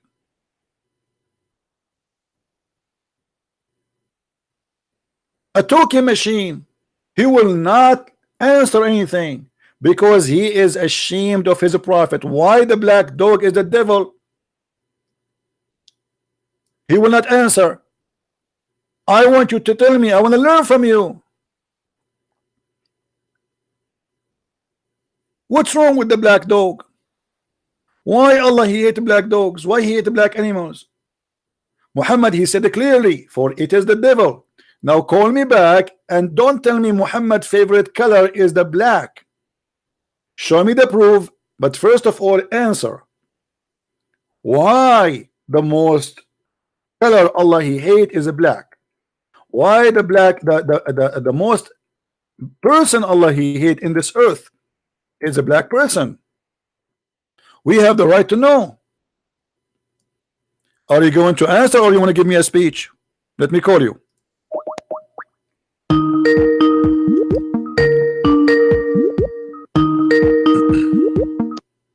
Sorry, bro. I think this guy's got some mental issues. No problem. Let him. It's okay. It's okay. I want you to but just ask him why he don't want to answer. Okay. I want you just to explain why the black dog is a devil. Forget about the name of the God he worship. Doesn't matter. Why? I want you to explain to me why Muhammad you think that the black dog is a devil. I want to learn from you. Okay, please learn from me and relax and listen to me first of all. Okay, Prophet Muhammad, peace and blessing be upon him, explained some of colors. Okay, you see the color of black is a spiritual color. It's not about devil. It's a symbol. In a dream, Prophet Muhammad, peace and blessing be upon him, said anybody when they dream, in their dream they see something symbolized like your mother wearing black clothes and something like that, anything to do with the black, it's a knowledge and wisdom. It's actually. But when you see in the evening time when a dog is barking, a black dog is barking, when he's saying hoo hoo hoo, but it has to be a black dog, because a black dog has a super spiritual energy that can see devil and a supernatural being. When he sees, he backs. Ooh, ooh, ooh, ooh. When Prophet Muhammad said, when you see a black dog barking in the evening, remember that he saw a devil passing by. Say, "A'udhu billahi minash sharri shaitanir rajim." I seek refuge in the devil that Allah has created, because Allah created good things and bad things, and He made a man to choose which one he wants to go for it. So whoever chooses good, he ends up to become good. Say, for example, if you become human being, nice, kind, and merciful into this world, this world is like a house of God, and we all guests. Can I answer? Can I answer? Can I answer?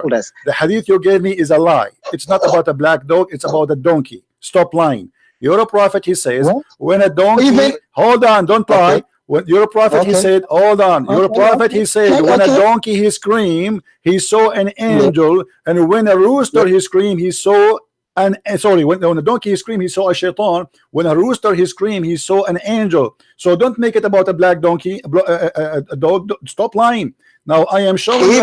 Stop lying. Stop lying. You just know one hadith. No. You show me the other hadith. No, you show me. No problem. Show me the other hadith. Planet, all right? This is not the question. He said here. Hold on.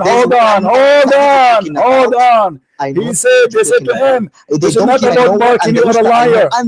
You are a liar. You don't know. Show me where it says that. I'm a lie. Okay, show me. Discovery, my brother. Relax. Knowledge is vast. Like you are stupid and you have nothing to say. Show me. Don't tell me. Show me. I show you the hadith where it says if you see a black dog is barking. And so what if a black dog is barking, you idiot? All dogs they bark. Any dog he sees someone is a stranger, he bark. So you just admitted that your prophet he have a phobia from the black color. If he see, according to you, if he see a black dog is barking, for sure he is a devil. And by the way, it doesn't say that here. As you see, Muhammad he claimed that three things will interrupt and disturb Muslim prayer, which means they are not accepted by Allah. If a woman pass by, if a donkey and a black dog, they ask him, what about the black dog? He is not barking. He just passed by. Same as the women. You're a prophet. He made women equal to dogs and donkeys. And even Aisha, she said, you made us equal to dogs and donkeys.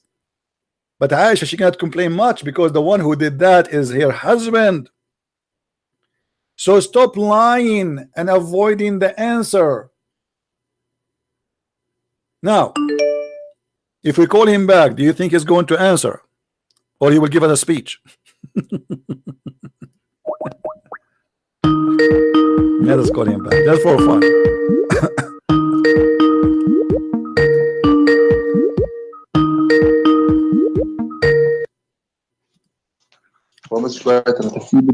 Hello? Yes. So are you going to answer us, my friend? It says here that they ask him what the difference between a black dog and a yellow dog. He said the black dog is a devil. None of them is barking. And if a dog is bark, this is what he do. All dogs bark. So why you think the black dog is a devil? The mic is yours. First of all, let me tell you the fact that there's no such a black dog is a devil. First, what we know anything to do with the black color is a supernatural color. For example, when we die, we go to the supernatural world. It's a death. It's a black.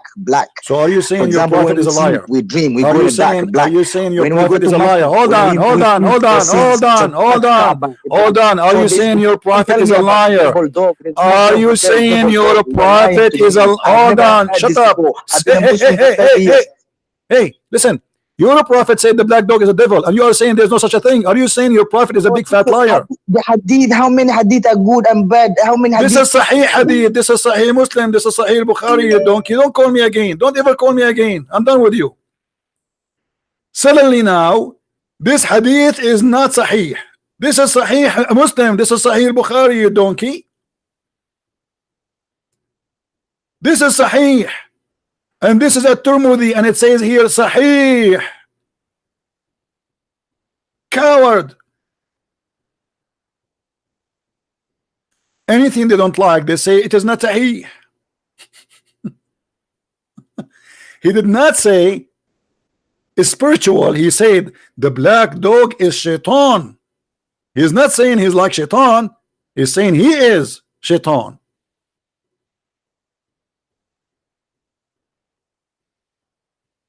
And as you see, they ask him, what is the difference between a black dog and red dog or white one? Muhammad, you don't have a problem with the white dog. You don't have a problem with the red dog. What is different?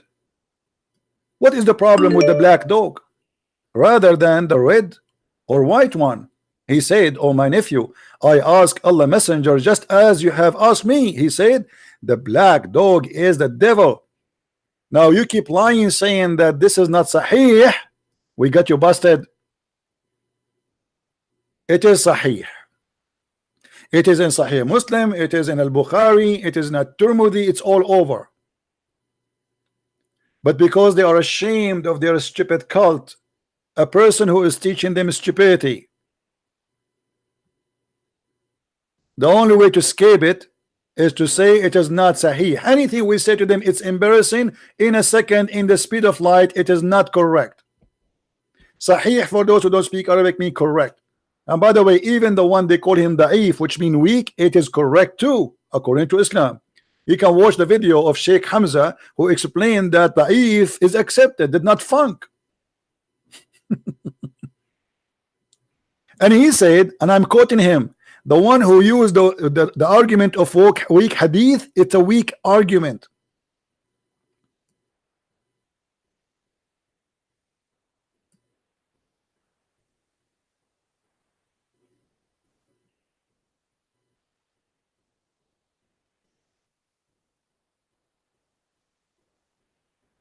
Do you see the stupidity and the shame of this cult? And they try their best to speak over you so they can mute you. We cannot, we cannot overcome by saying something truthful, but we can overcome by shouting. In the old days, they overcome you by the sword, by the threat. And we heard him saying that yes, those Arab, they could not beat Muhammad, so Muhammad, he did beat them, and he made them convert to Islam. And Islam, you do not need to be a believer right away. It's a step by step. First you say Shahada. First you say Shahada. And then slowly, you became a Muslim.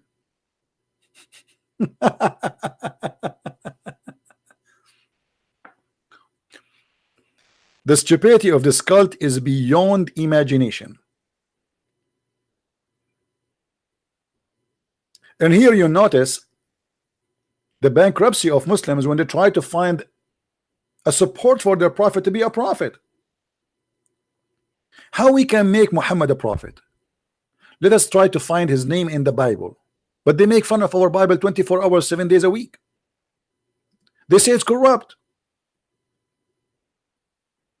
Suddenly Muhammad is a spirit, and suddenly Muhammad will glorify Jesus, and suddenly Muhammad is going to stay with us forever. Muhammad is dead in the grave.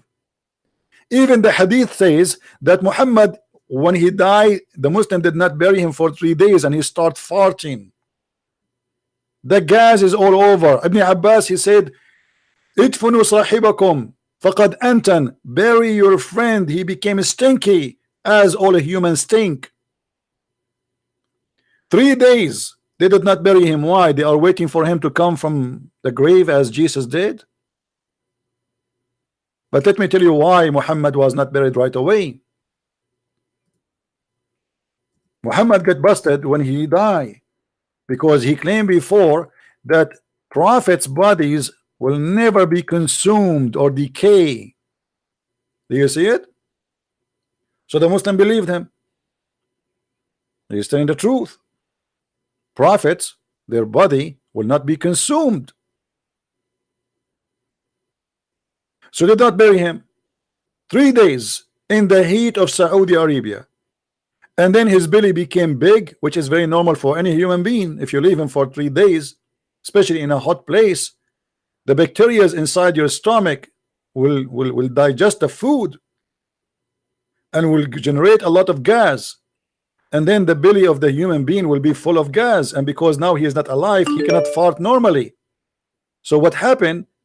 The gas will start coming when the belly cannot take it no more.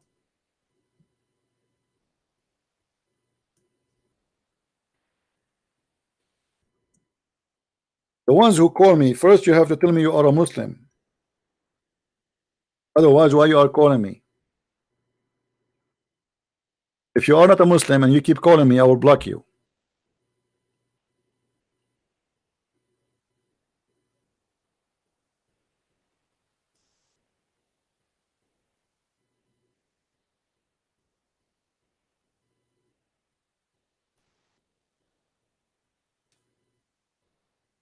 And here you notice, by the way, Muhammad, he claimed to be God. He is in the grave, yet the prayer of the Muslims will be submitted to him, not to Allah. He ordered them to pray on him. Here they fabricate the translation. They says the blessing will be submitted to me. This doesn't say a blessing, it says salah. So he said that the salah was going to be sent to me. Where? In the grave. How you are dead and it will be sent to you? Who are you? Are you God? The prayer of a human being should go to God, not to Muhammad. No, in the case of Islam, Muhammad is the God. Your prayer will be sent to me.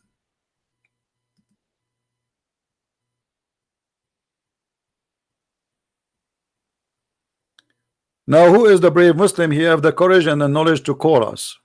Who is next? Until now, we did not talk about the title, which about Allah knows best, which I find it very hilarious that Allah know nothing as I know, and what he know is stupid. When Muhammad he says that the black dog is a devil, this is from the knowledge of Allah. When Muhammad he says this, look at this. I mean, look at this hilarious, stupid stories. Allah knows best. The Prophet said, when you hear the crowing of the cocks, ask for Allah blessing, for their crowing indicate that they have seen an angel. Man, when I was in Asia, looked like angels all over in the Buddha country. Angels are not in Arabia. Angels are in a like, I mean, unbelievable. If you hear the crowing of a rooster, that because he saw an angel, Allah is all-knowing. And if you seen the donkey braying, that's mean he saw a shaitan. But hold on, I mean, this story is a disaster. Guys, do you remember the story of Muhammad when he saw the angel first time? He told his wife, I see someone, I'm not sure if he's an angel or not, in the corner of his room. And his wife Khadija, she asked him to sit in the top of her leg, in the right one, then in the left one, and then she asked him to sit in the top of her, and each time he moved, she asked him, do you see him? He said yes, he's still there. Then she took off her clothes to have sex with him, and then she asked him, do you see him? He said no. She said, glory to Allah, this is an angel. So Muhammad himself is not qualified to recognize who is an angel, who is shaitan, but Mr. Rooster can do that. A rooster, he do not need his wife Mrs. Chicken to help him to recognize if this is an angel or not. A donkey, he do not need his wife Mrs. Donkey to recognize if this is shaitan or not. But Muhammad, who is a prophet, yet he cannot recognize shaitan from an angel, which means a donkey is more qualified than Muhammad to be a prophet in Islam, and a rooster is more qualified than Muhammad to be a prophet in Islam. For both of them, they can recognize shaitan from angel, but Muhammad cannot.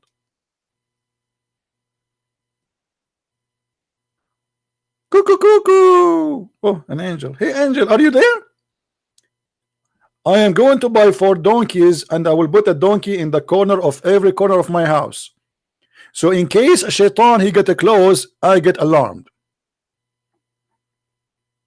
Allah knows best, don't he? The second you ask them a serious question, but they say not. They talk too much, but they say nothing. Brother, the Lord Allah, brother, is the same God worshipped by Musa, brother. Is the same God worshipped by Jesus, brother. It's the same. What same God? Don't you see in front of you, you idiot?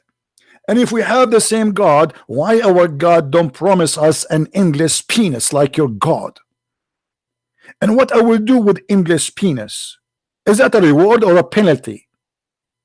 You see, it might be accepted to have endless tail because the tail will be dropped in your back, but a penis endless in the front of you, how you can walk? Are you going to walk backward? Are you going to carry it in the top like a trailer? You are here, but your penis is in the Amazon jungles, and all those sharp teeth fish are having their bites. We have the same God, brother. The God of Jesus, brother. He is the one who created Jesus, brother. The one who created Jesus, brother. He promised you 70 years orgasm. So I go to visit Zakir Naik. I knock at the door. You call me later, I'm having an orgasm. And then I come next year. I'm having an orgasm. The year after. 70 years orgasm. And your God is the same as our God. Your God is a perverted porn star God. He's stuck with the number 70. My people will be 70 sect. 72 wives. 70 years orgasm. I mean, get out of it. What about 40?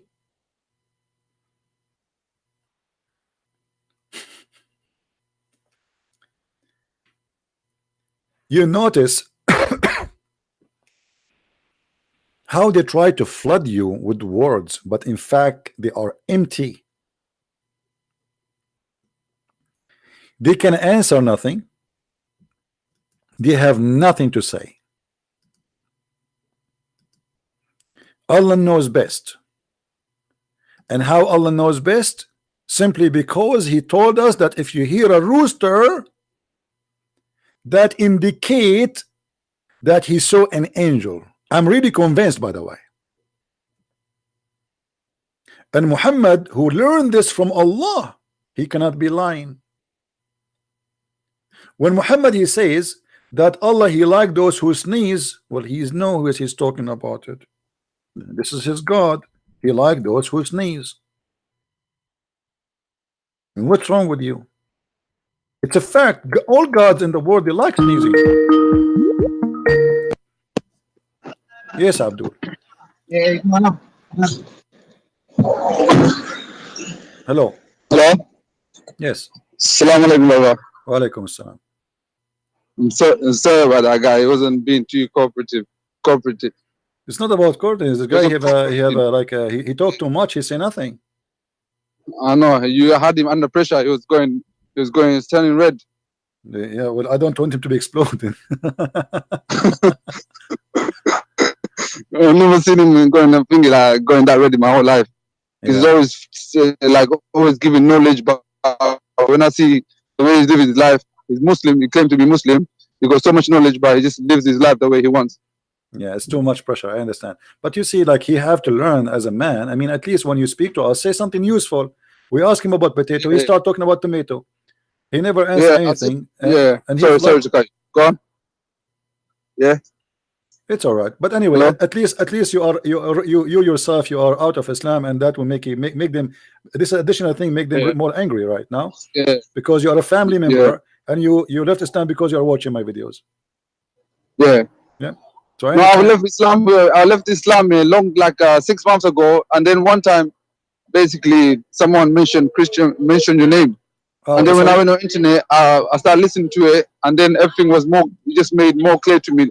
So I just knew that I was in a. We lost you, my friend. Hello? Yeah, you have a weak internet. Yeah, this is why they are angry, because this guy, he is a family member, you know. Those are his uncles.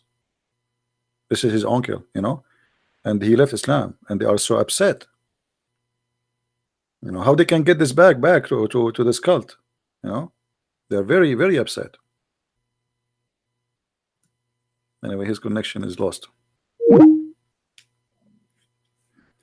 and soon he will make more people leave this cult too.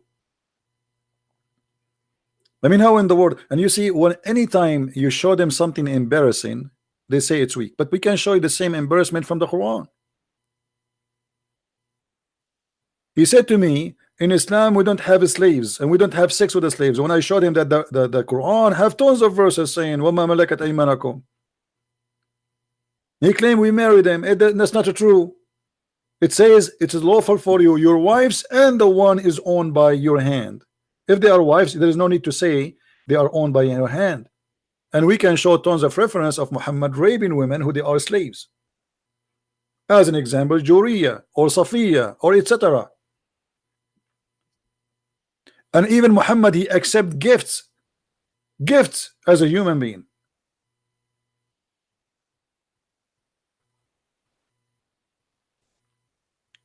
Do we have any Muslim would like to give us a call? Don't forget, please, to give our video a like. As you see, I have 11 Abdul give it dislike. Now I wonder what about the rest of the 1,000 people and more watching, why they are not giving a like to our video if you really like what we do. Do we need to ask you for it?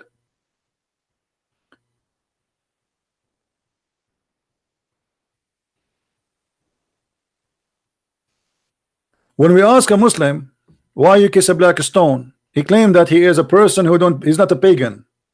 Okay, if going around a stone, praying in the direction of a stone and kissing a stone is not paganism, so what is paganism?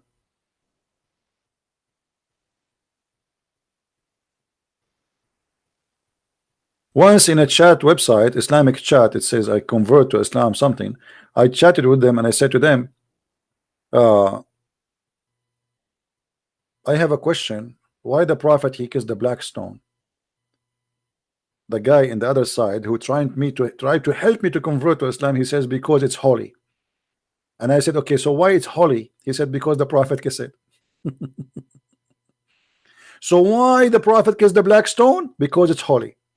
And why it's holy? Because the Prophet kissed it. Have you ever heard of a stupid cult like this? A smart Muslim, he will come with different idea. He will say to you, oh, because Allah, he sent the stone from heaven. Abdul, the stone is still a stone. It's coming from heaven. It's coming from warehouse. Who care? Why you are kissing it?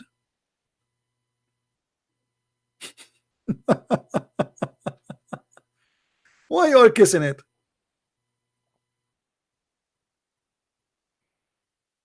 And by the way, for those who do not know, there's no black stone. Do you know that? Many people do not know. Let me find you a picture of the black stone, and you will find that the black stone really does not exist no more. There's no such a thing. The black stone, what is left now is little tiny, small, tiny stones. There's no black stone. Let me try to find you the image.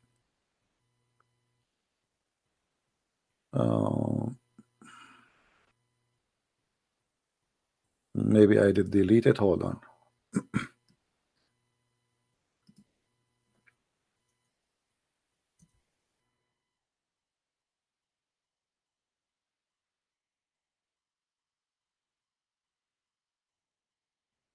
There is small, tiny stones left.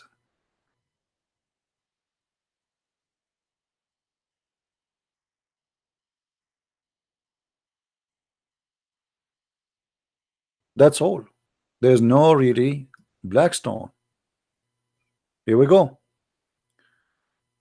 But here they make it big actually. Let us see if we can find you an actual size. I'm searching in Google. Okay, look at this one. Maybe here we can find you. Look how tiny, small they are. Do you see them? There's no stone.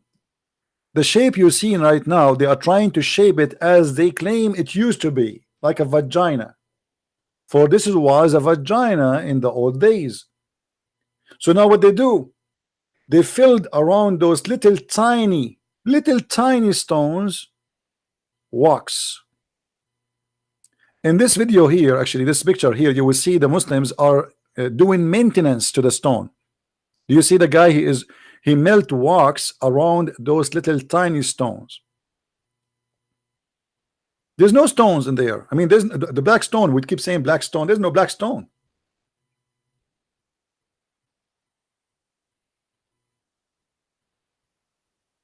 See here, he is doing the waxing. You see it?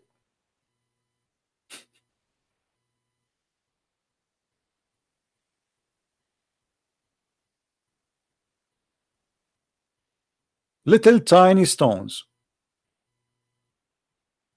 They are trying to reshape them to look in the old days. And by the way, why Allah don't protect the black stone and now became small tiny stones? Why we need a maintenance? I mean, if Allah is the one who sent you this stone from heaven, and it's a holy stone, and it was in the shape of a vagina, why we need to do maintenance for what Allah sent? So shouldn't Allah preserve it?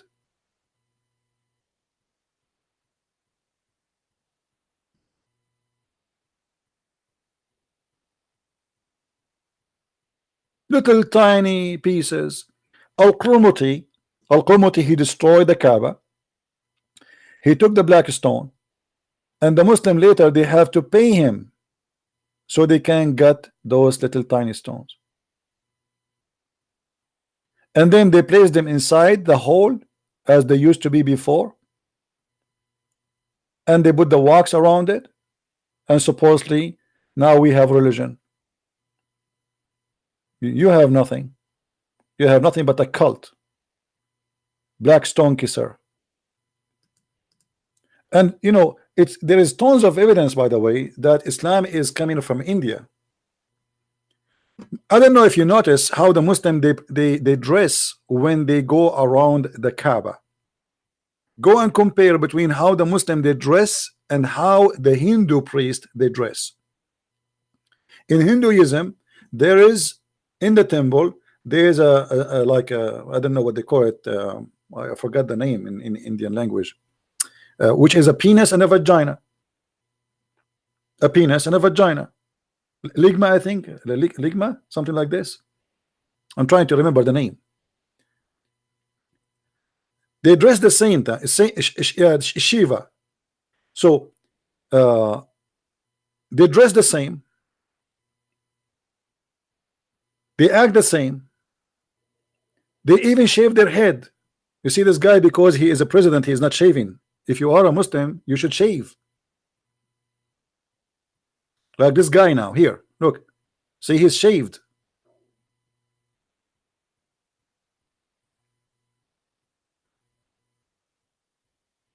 Let me search for pictures for the Hajj and you will see how they dress. Look at those guys, you see? Always they uncover one shoulder, the same as a Hindu priest. And even, by the way, the Muslims, they say that when Allah he sent Adam, he sent him to, anyone remember? Who remember? He sent him to India.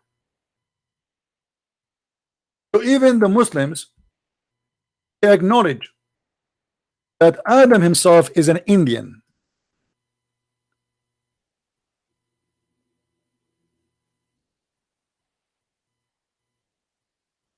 And then Allah he ordered him to go and do Hajj.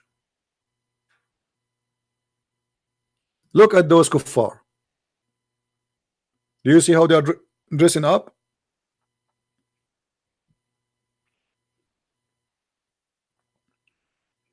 Adam was an Indian, and then Allah he sent the angels, and they placed the black stone in that location, because this is Allah he decided that this is the location it should be. And I made a video before about the location of the Kaaba, which is proven to us again that Allah is a false god. How we know that?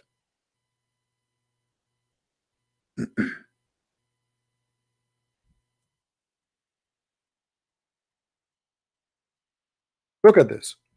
As long as the Muslims agree that it is Allah who chose the location of the Kaaba, how in the world this God he chose it in the lowest point of Mecca, where anytime little rain will make all the poo-poo come and surround her and cover the Kaaba?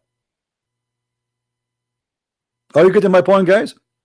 If Allah is the one who chose the location, imagine you give an engineering company and you tell them, I want you to find for me a location to build my house. But be careful here, this is the house of Allah. The house of Allah is built in a New Orleans, where any kind of rain will cover it and will bring all the poo-poo. Remember, in Mecca there is no sewage. People, they save their shit, excuse my language, in a little hole inside the house. That's why there in Mecca, when you go in the morning, you breathe, you want to drink your coffee, you don't breathe normal wind, you breathe shit, literally. Especially if your neighbor he did not empty his shit hole, because it's going to be flood. They will not notice it's flooding until it's flood. That's it, it's too late, and the shit will be all over the street. Excuse me for the details. And then when little rain come, all this shit will go to the Kaaba, as you see, because it is in the lower point of Mecca. What kind of God he chose the Kaaba in the wrong location? People are swimming there. Do you see it? The people are literally swimming.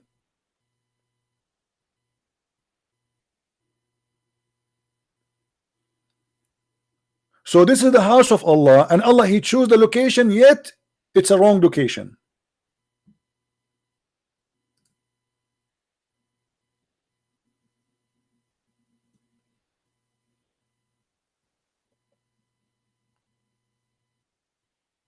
Imagine if an engineering company they choose for you the location of your house in such a horrible place.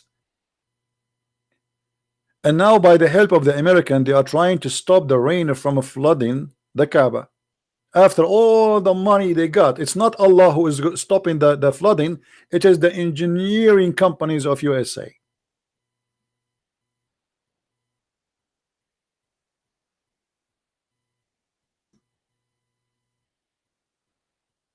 Allah, he chose wrong place. Paganism, pagan cult.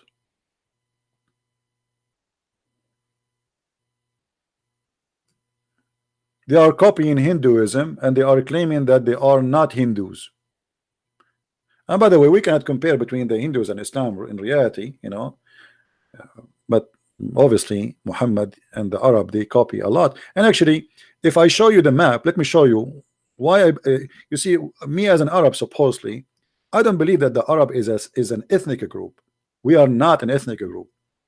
Mistakenly, many naive people, they say that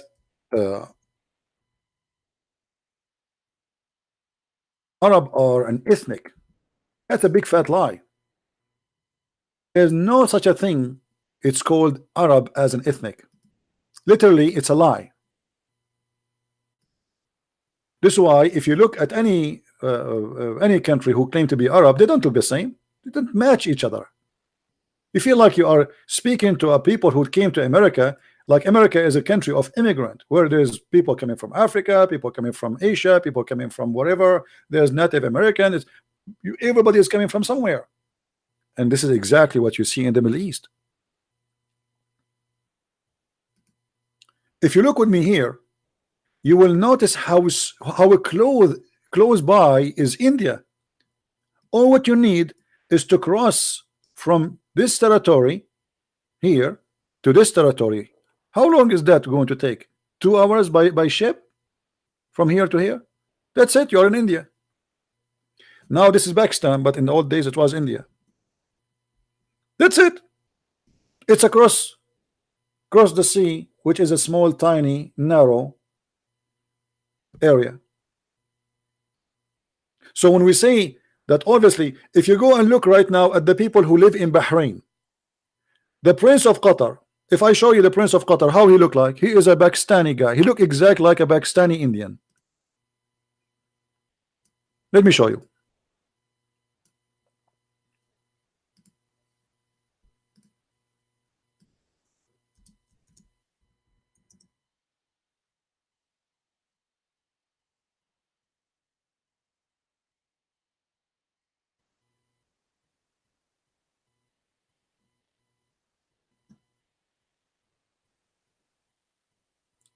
You tell me when the last time you saw this mustache and you saw a face like this. Isn't it? This is a Pakistani face. The same hair, the same eyes, the same color. It is Pakistan.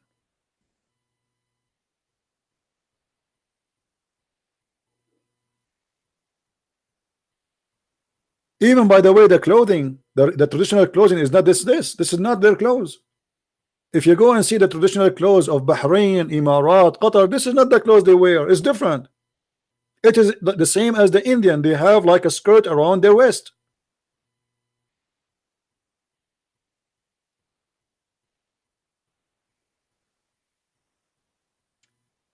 And just to show you how they look different, those who call themselves Arab, no, they don't match each other.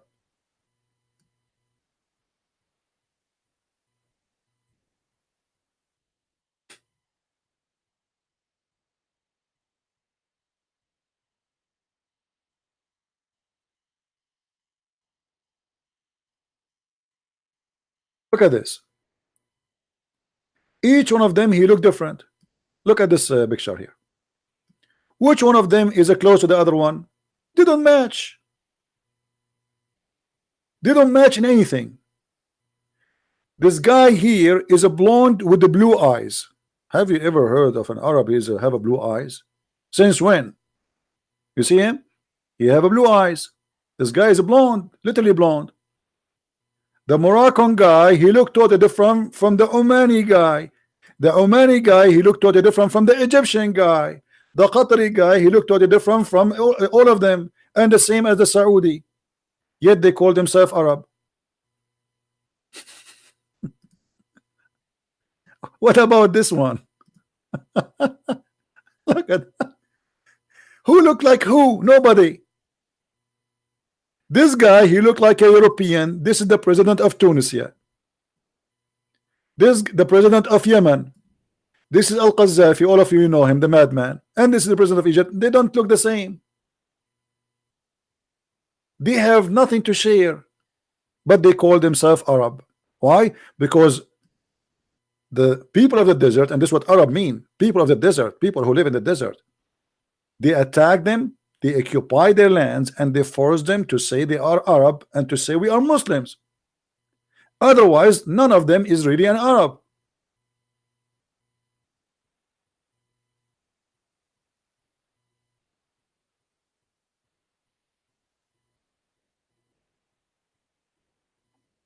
Egyptian are African, Arab are not.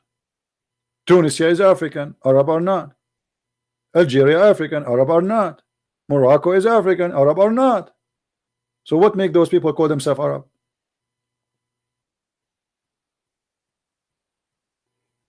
No, Arab are not Semitic, because Arab are not an ethnic. Arab, the word Arab is coming from the Aramaic language, which means desert. Arabia is a desert. So the Aramaic is a word mean the one who live in the high hills. Arab is the one who live in the desert. So it's not a name of a nation. It is anyone who live in the desert. Simply, literally, we say like the Bedouin, you know, the Bedouin. In other word, is like the savage. People of the cities, they call those who live in a desert savage, because they don't take a shower once a year. They have a tent. They don't comb their hair. They are not clean. They smell bad. Why? Because of the nature of their life. Their life is tough, and they keep moving from place to place. There's no place. They don't have a shower place. They don't have a river. They go out after grass. So they are not an ethnic group. An Arabic language does not exist. There's nothing called Arabic language. You see, what we have today is a collection of languages which make what it's called today Arabic language. This is why if you ask a Muslim any question about the Quran, he do not know how to answer, because most of it is not really Arabic. All of this is coming either from the Aramaic or from the Hebrew, and some of it is even coming from Ethiopian language. Like this guy, he said to us, qalam. He said Allah, he taught us by the qalam. Qalam, it's a pen. This is not an Arabic word. And the idiot, he said that the first one who came with this word is Allah. The first one who came with this word is Allah. When his scholars agree that al-qalam is not an Arabic word and it is taken from other languages.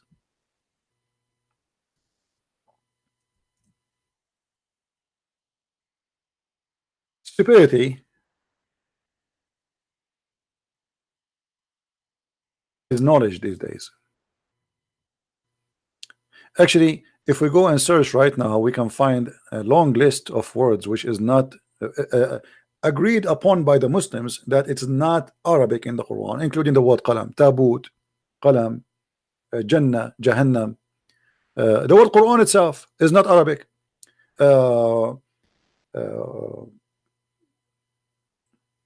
Injil, Ishmael, Abraham, Isa, Israel, Ishaq, it's full of it. This is why if you ask a Muslim now what Abraham means, he doesn't know. Okay, your Quran says Abraham. What Abraham mean? They don't know. What Israel mean? They don't know.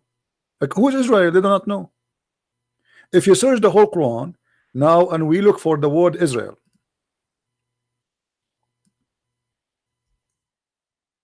and in front of you I will make a challenge to any Muslim to call me and to tell me how we can find from the Quran who is this person. His name is Israel. About 40 times the word Israel is mentioned, but not a single Muslim can tell us who is Israel unless he have to go and read our Bible. How this is the book of God, but yet your God did not tell you who is he? I mean, what is the point of saying to me, oh, children of Israel, but you don't say to me who is Israel? How silly, how stupid to say to you, oh, child of etc., but you don't tell us who is this person, who they are, his children.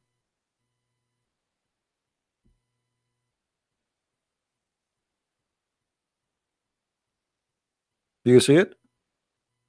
Children of Israel. Okay, who is Israel? Who is a Muslim would like to call me and tell me who is Israel?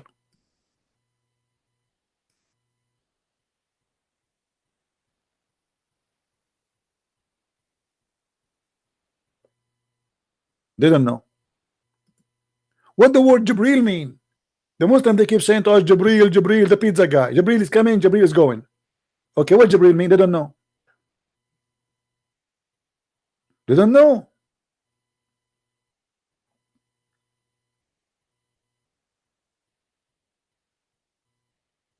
Because all of this is a theft. They stole it from other belief and other books. They don't know what Ishmael mean. They do not know what Jibril mean. They don't know what Mikael mean. They do not know what Allah mean. They do not know what Israel mean.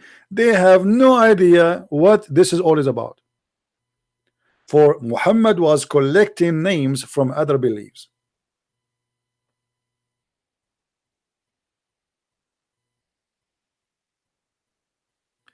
And the funny, they say to us, Allah is all-knowing. Allah is all-knowing to the point He knew that women, they have a sperm coming from their breast. How silly. Allah, He think that the sperm transform into a congealed blood. How stupid. Allah, He do not even remember which one He created first, the trees or the stars. How donkey. Allah, He think that the hail is coming from mountains in heaven. How idiot. Allah, He think that women have half a brain, which is absolutely false.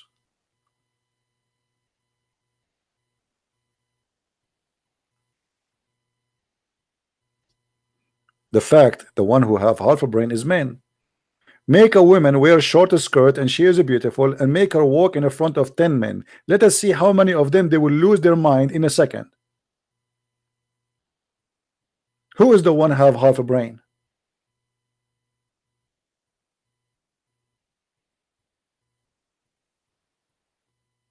You will see the eyes like going like, ooh, they are getting dizzy.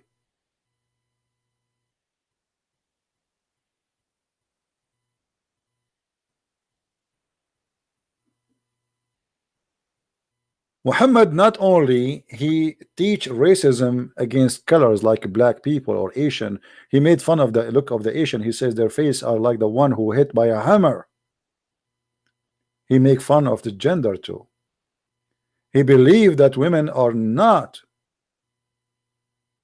trustworthy. They are the devil himself. This is why Muhammad, he says that women always approach in the image of a devil and she live in the image of the devil.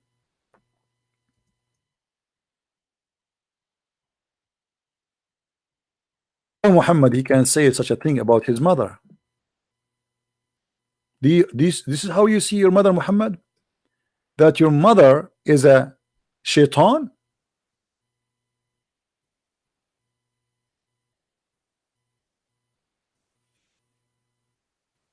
The Muslim, they say to us that Muhammad, he taught us to respect our parents.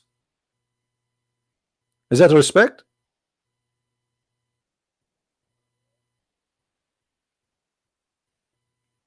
And my friend, don't mention to me the name of this kid. We don't allow the name here. This guy is as a kid. He's a mental illness.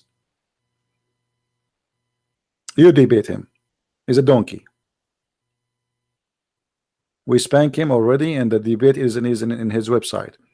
He agreed that his prophet have sex with the goat, and he said to me, "Isn't it better that yes, my prophet he have sex with donkey or sorry a goat? Isn't it better than your God said smash the head of the babies?" So I would debate him about what? And he don't. This guy he don't even do not know how to read his God name. It's not his fault, by the way. It's the fault of those who even accept to debate him. This guy, he is looking for attention, and you are helping him. I will not be surprised if you are not himself yourself, because only one who mentioned his name is him. No Muslim care for him. No Muslim listen to him. No Muslims consider him anything. So why you are mentioning his name unless it is you? He changed his name. He come to different names. He says you are afraid of that of this guy because this is himself. Nobody mentioned his name except him. He's just a kid.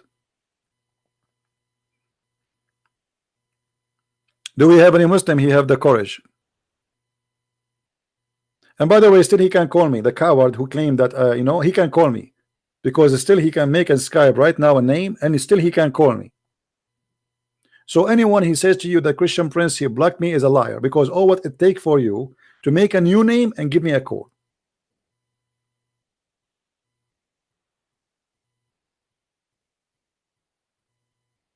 And Skype is for free.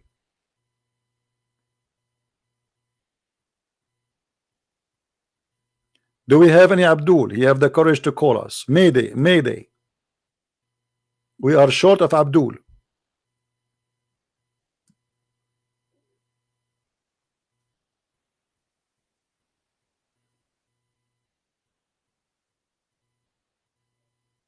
Anyone?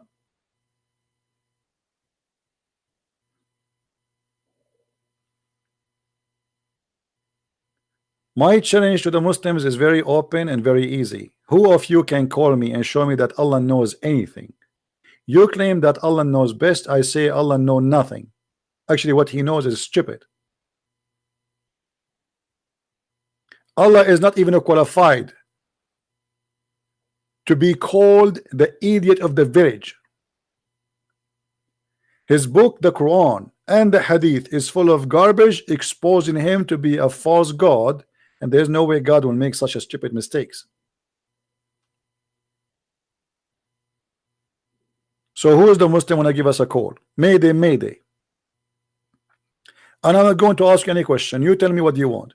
You tell me I'm going to prove to you that Allah knows best. Who want to do it?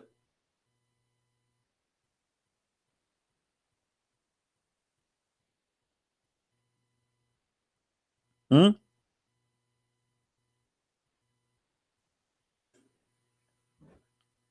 Do you see them? They are scared. They make those websites like this one here just to fool the naive ones who do not know neither Arabic or anything about Islam. The Quran, the book of Islam, contains scientific knowledge that could not have been known 1400 years ago. Yeah, right. Like what exactly? And then they list for you all those things which we can get them busted one by one. And not only that, they are not true, they are the opposite, proving Muhammad to be a false man. Brain function. Do you Muslim even have a brain to speak about the brain function? I want to see this brain function thing. Hold on. Brain function. The frontal part of the brain handle lies. For centuries it was thought that the frontal part of the human brain handle vision simply because it's near the eyes. Today we know that this is false. The part that handle vision turned out to be the rear brain. See the image. Okay. And then they say to the Quran, chapter 96, verse number 16, a lying, sinful forehead.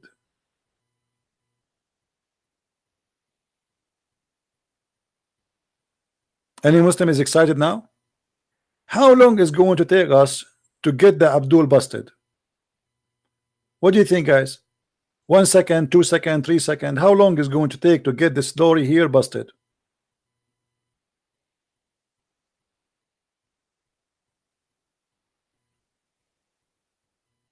I say less than a second. The word Nasiya is the hair in the front. It's not the brain. You idiot liar.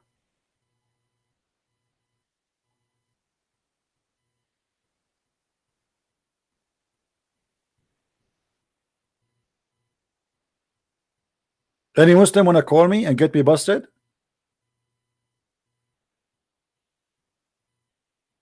It is the hair.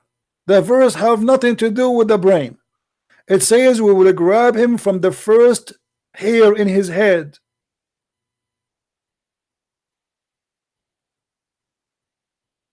Chapter 96, verse number 16. Let us go and see the interpretation of the Muslims. 96:16. All right.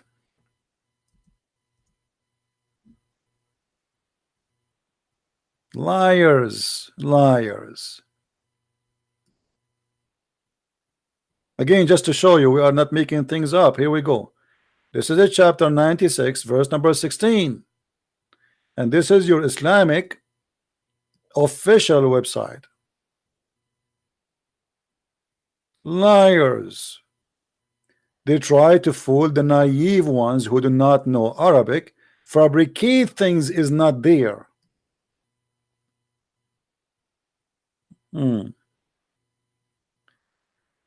Guys, do you see what the Muslims they said here? What forelock mean? Somebody teach me English, please. What forelock mean?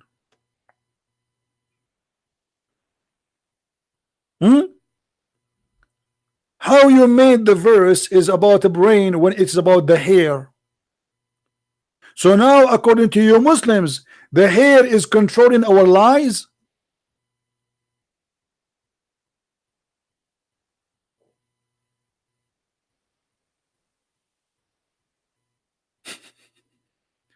Do you see how they fabricate, change the words? Do you see how they lie? The purpose is to deceive you. You do not know Arabic, so we can translate as we wish.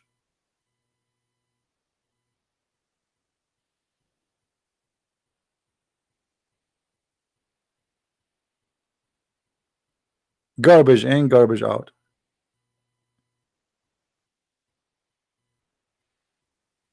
Let us see what Ibn Kathir want to say about this. I am interested to see in English, especially in English, because in English is different from the Arabic ones as usual. Ibn Kathir. Okay, Ibn Kathir here.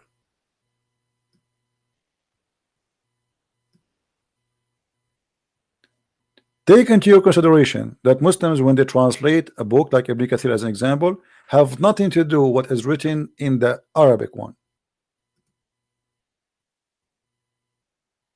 What this guy here? You have 1 to 6.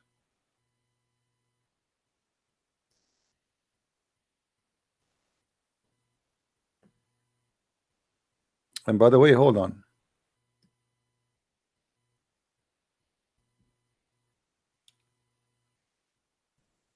Do I see somebody is calling? Why it says here?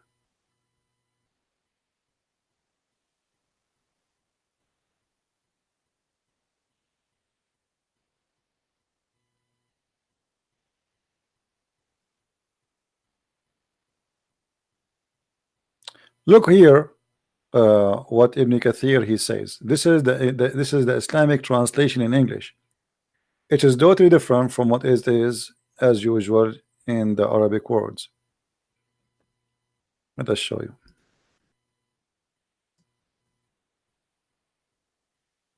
Always, they are professional liars. Do we have any Muslim would like to call?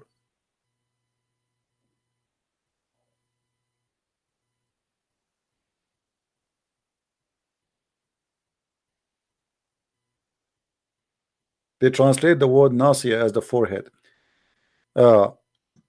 According to Muhammad, when the human being he go to the day of judgment, Allah will grab him from the forelock of his head, and the one who is lying is the one he will take him. And who is the one who is lying? Supposedly someone like me, who don't believe women have a sperm coming from their ribs, or the sperm of the man coming from the backbone. And not only that, if you see here in Ibn Kathir, it says that Allah will make every face in the day of judgment is going to be black. If we go to the English part here, we will not find that. Do you see the word black here? Anyone see that we will no, it's gone. There's nothing. There's no black. In the whole story, there's no black.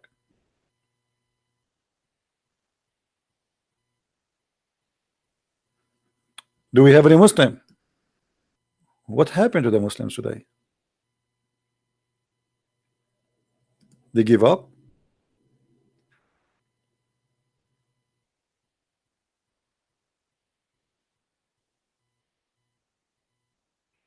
The Quran came hundreds of years after Muhammad too. Who said that the Quran is not the same as the Hadith? The Muslims do not have a single Quran dated to even close to Muhammad time. Look, what the Muslims they have today is what is called the recitation of Hafs, not the book of Hafs. Hafs himself was exist more than 200 years after Muhammad, accused by Muslim to be a fraud. The Muslim they reject any hadith is mentioned by Hafs because he's a fraud, but yet they accept his Quran. How stupid is that is.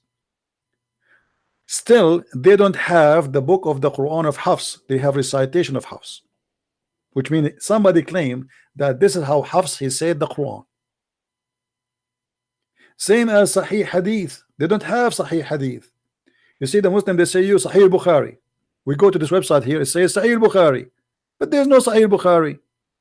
Where we can find the book of Sahih Bukhari? Nobody have it. What they have is somebody claim that this is a copy of a copy of a copy of a copy, which nobody knows where is the original copy, or even Sahih Bukhari if he exists. They don't have Sahih Bukhari. Same as Muslim. They don't have Muslim. So what do you have? If Islam is based on Quran, Sahih Bukhari, Sahih Muslim, you don't have the Quran, you don't have Sahih Bukhari, you don't have Muslim. So what do you have?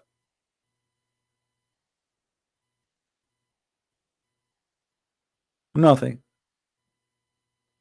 And by the way, the Muslim they wish that those books are not exist because those books are disaster. As an example, somebody or one of you yesterday he sent me, let me see if I can find his message. He said to me how you can refute this.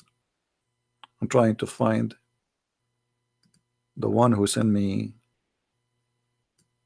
Hey, by the way, before I forget, I posted a new videos, 2 short videos in Minds.com about the guy yesterday, the Sumerian guy who said we as a Muslim we are allowed to lie to you. So if you don't mind, you can go to Minds.com and you can download the videos from there. And to download is very easy. Click at the video, make it a play, and then when the video is playing, you click with your right side of your mouse and click at save, and you will be able to save the video. Okay, look at this. One of you he sent me this in Skype. Chapter 18, verse number 86. Do you remember where it says that Zulqarnain, the man with the 2 horns, he found the sun sitting in murky water? This person he sent to me, the Muslim, they said to him, don't you see the interpretation? It says is described as seen from the perspective of the eyes, otherwise it is far larger than the size of the word. Okay, so here the Muslim they have a problem. The Quran says that the sun set in a murky water. The interpretation here is trying to protect the Quran that Allah is not a stupid. This is was only from the eye perspective because he saw it look like this, so he reported as it is. But they forgot something important. The one is talking there is not the man, it is Allah. It's not the man. He said, I saw it this way. It is Allah. He says he found the sun sitting in murky water. But guess how we can get them busted? We go to the hadith and we search for Muhammad because Muhammad is my best helper to get them busted. Look how Muhammad get them busted.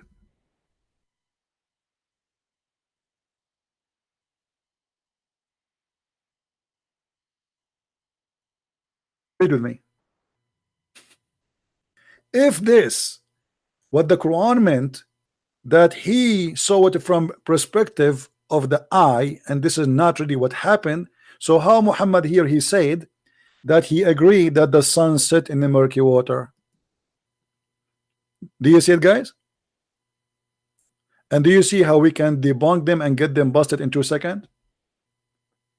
They try to avoid the disaster in the Quran, where the Quran saying that the sun set in murky water. They lie and they say, oh, this is how he appeared to him. It doesn't mean that. Here we go. Here we go. This is your prophet. And is this a sahih? Yes, it's a sahih. Here we go. This is a sahih hadith.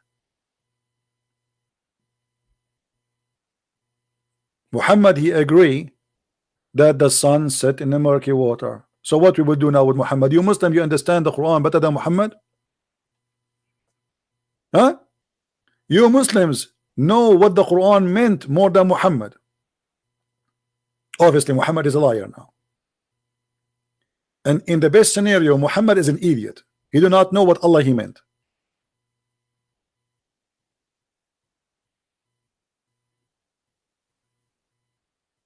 Why Allah he think that the sun set in the murky water? How we can explain that? We can. Oh boy, I'm freezing here. Oh, it's cold. Guys, I want to move to a warmer place. I'm planning to move to Alaska. And I forget to turn on the heater, and I'm wondering why I'm freezing, why my teeth is touching each other. I thought maybe the angel Jibreel is squeezing me or something, brother. I start talking like Zakir Naik, no? And you know, it's very cold. Yeah, I want to move to a warmer area. Brother, can I reserve a corner lot in hell, brother? Do you know actually how Muhammad even explained winter and summer? Let me show you how Muhammad is a scientist, man. Muhammad, Allah told him everything. Nothing is hiding from the Prophet of Allah. He knew it all.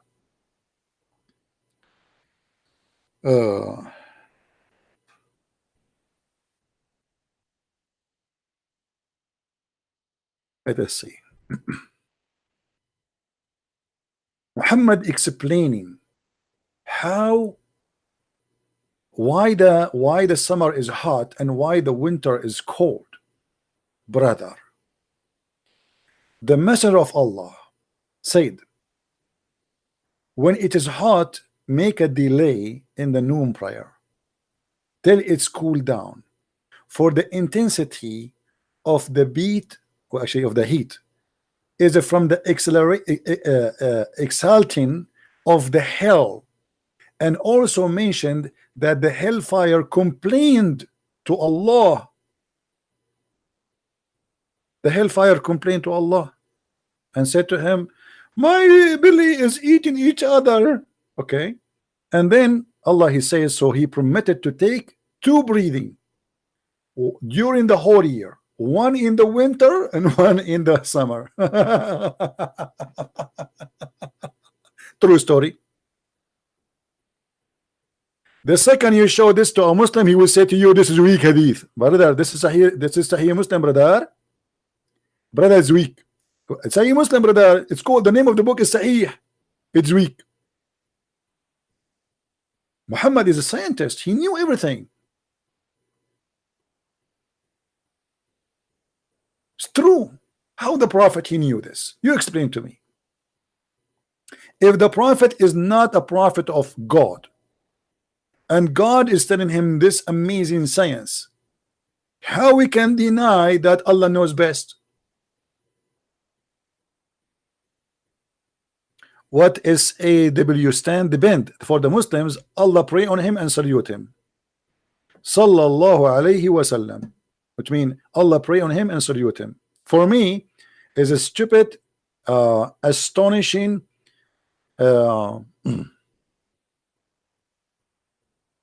witch. Have you ever heard of a prophet he was bewitched? If you say to a Muslim your prophet was bewitched, he will what? He will be upset. Just say it to him. I mean, you read for them what their book's saying, they get upset. Once the prophet was bewitched. What? We have a bewitched prophet? Nice to meet you. If the prophet was bewitched, how we can trust this prophet?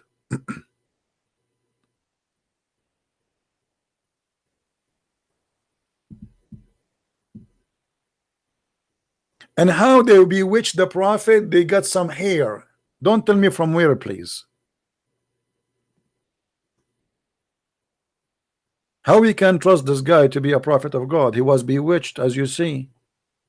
Say to any Muslim, your prophet bewitched, he get upset. Yeah, it's not me who's saying that, it's you.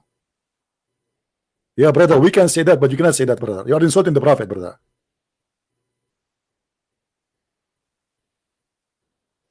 Please don't text me in Skype. If you want something, you can text me. You can ask the same as the rest in the chat. Otherwise, I will block you.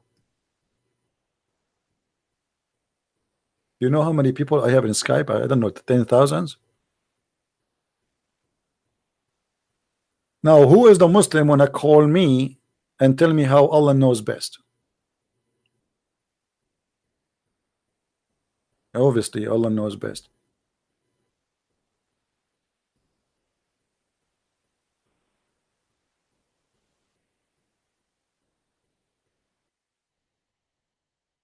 Any Abdul? And Muhammad, he claimed too, don't forget that when the man and the women, they have sex together, whichever of them comes first, the baby will resemble the parents. And now I know why you guys have that look. I know exactly what happened in the bed of your parents, each one of you. Each one of you, the prophet, he taught me. If you have orgasm first, the baby will look like you. I will never have orgasm first, because now I have no excuse for my son. My son will say, look at me, look how I look like now. I look like you. And then what I will say to him? Sorry? It was a mistake? He will not forgive me. So what I will do, by the help of the prophet, mashallah, I will not have orgasm first, so my son will not look ugly like me. Alhamdulillah. Allah knows best. If you do not feel like you converting to Islam yet, please, brother, it is true and you should convert immediately. Tinker Bell, in this chat here, we don't talk about who is older, who is newer. None of our business. Our topic here is Islam. Anyone will talk about Orthodox, Catholic, Protestant, I will block you. Just take care. And there's nothing is called older, nothing is called newer. We believe in the Lord, not in a priest. And you are a priest? The one who follow a priest, he go to hell. The one who follow the Lord, he go to heaven.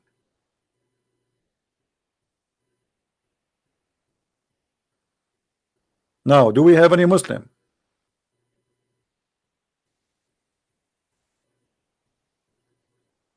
Many priests are the same as Muhammad. They are a child molester, they are unholy, they are disaster, they are filthy, and they are doing business. The man who trusts a man is a fool. The man who trusts the Lord is a wise person.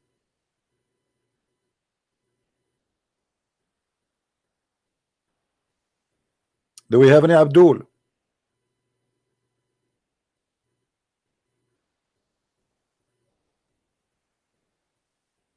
Anyone?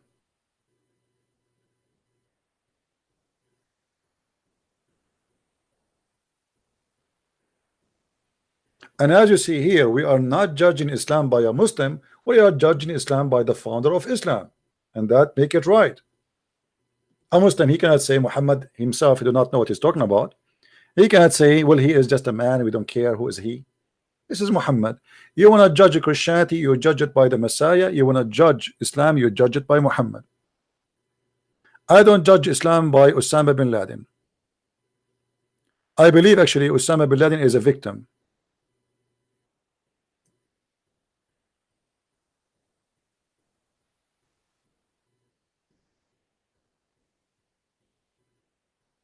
As simple as that.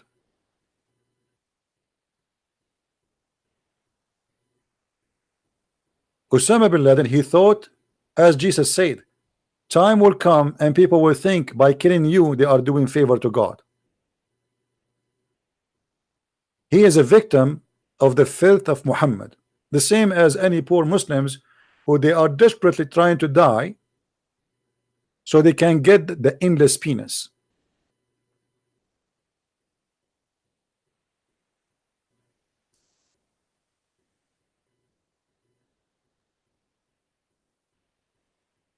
As simple as that.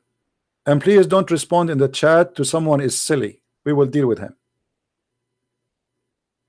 You can tell right away is the person who have the devil spirit. He try right away when he enter a place, he try to divide. Anything will make you divided, it is not from God. Anything. Don't allow yourself to be dragged down by any person who teach division.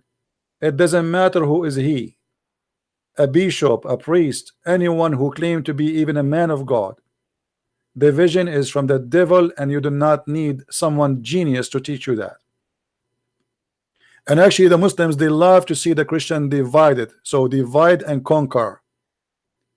And even the Quran says that clearly, that Allah will spread hate and enmity between the Christians until judgment day. So the one who do that, divide the Christians, are serving the devil,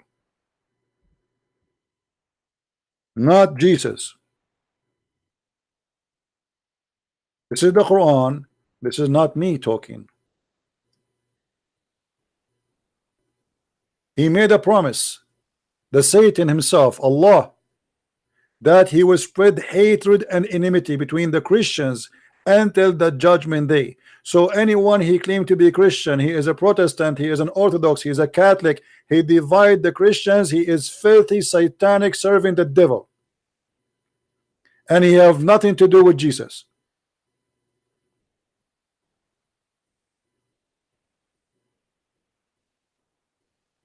This is all is the act of Satan. And here if you ask the Muslims, what is the benefit of this God to spread hatred and enmity? What Allah will earn from that? Why Allah don't fix? If let us say we are wrong, are you going to make us better by spreading hatred? Since when spreading hatred can fix something? Unless Allah himself is the devil.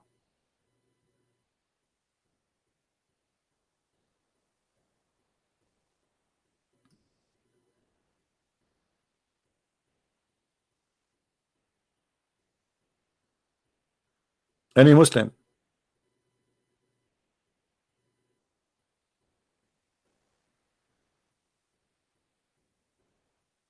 Do we have any Abdul? Mayday, Mayday.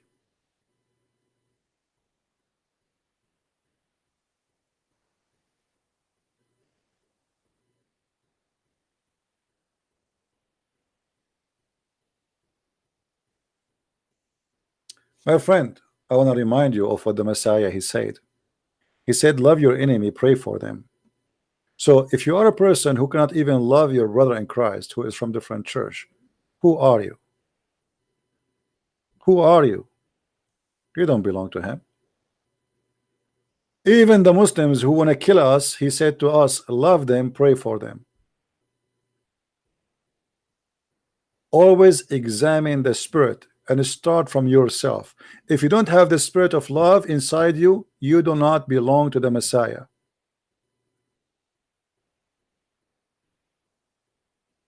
I am not a Catholic, I am not a Protestant, and I am not Orthodox.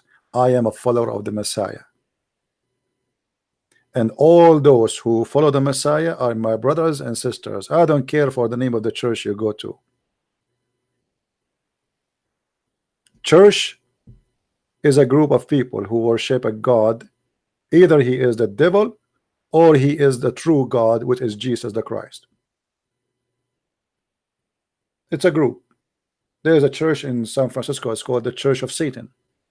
They call themselves a church. The word mosque is coming from Jamia, which means, you know, the synagogue. They call themselves people who worship the same God as we do. The fact they are worshiping the devil. So it's not about what you call yourself. Let us say, for the sake of argument, the Muslim, they change the name of their cult and they make it a Christian name. They call themselves Christians. Still, they are worshiping the devil.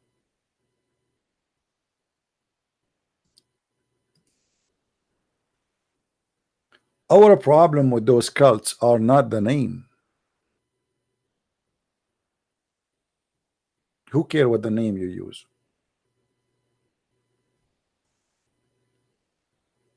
We know God and he knows us.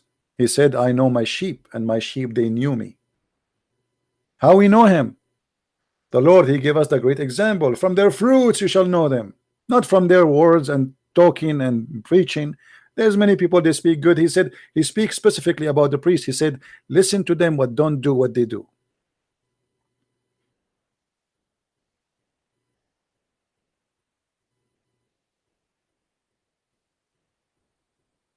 Muhammad, he claimed that he is coming from God.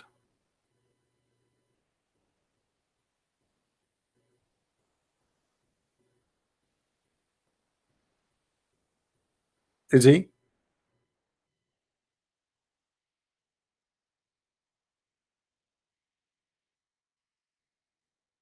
As you see, the Muslims always they fail to prove such a thing to be true.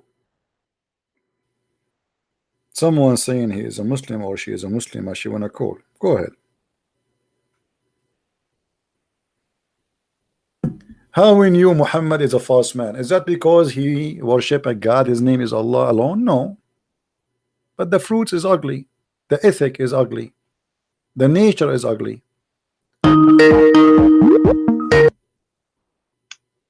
Hello? Hello. Yes. Go ahead. No, I will not speak. So what we will do now? You don't want to speak? Okay. Any Muslim would like to give us a call and prove to us that Muhammad is a prophet? It's one. And prove to us that My friend, mute YouTube, please. Mute YouTube. Mute YouTube. Okay. One more time you call, you don't talk, I will block you. Do we have any Muslim? He is proud to be a Muslim. Muslim. Yes. Hello. Hi. Hello.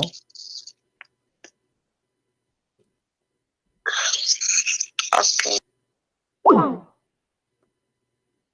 What is that?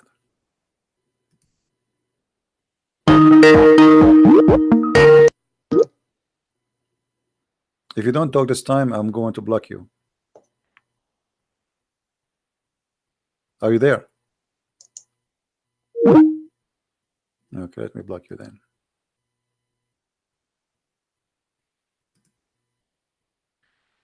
Do we have any Abdul?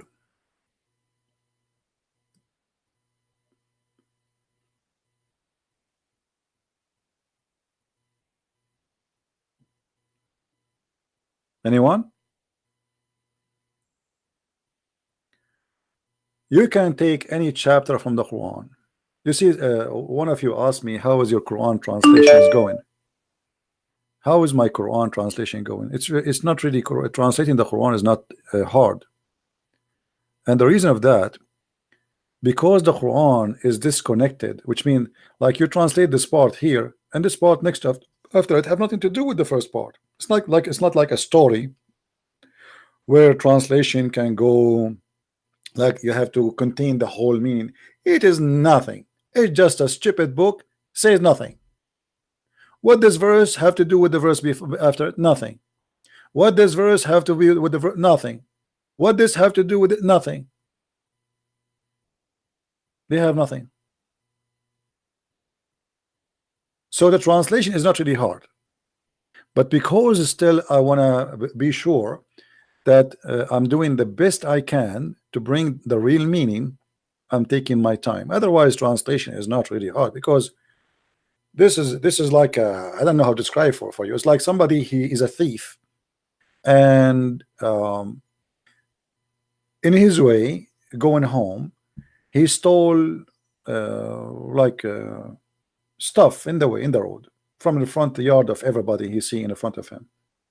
Let us say somebody, he stole paint, you know, containers of paint, but each one has nothing to do with the other one. There's no story in the story. What this have to do with the one before it? Nothing. What this one have to do with nothing? Nothing. Look at this. Talking about how to pray, suddenly talking about the Jews, suddenly he's talking about the Christians. There's nothing. It's a stupid book. Talking about what to eat, what not to eat. And then in the same time, he says to you, today I completed my religion for you. And then he's talking about how to have sex. I mean, have you ever heard of somebody saying what you can eat, and then he jump right away to sex in the same verse?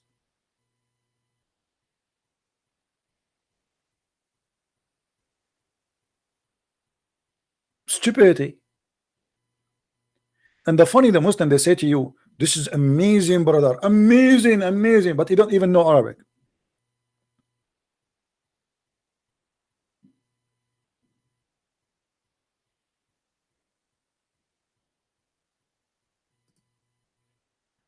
This book is amazing to the point it's astonishing stupid.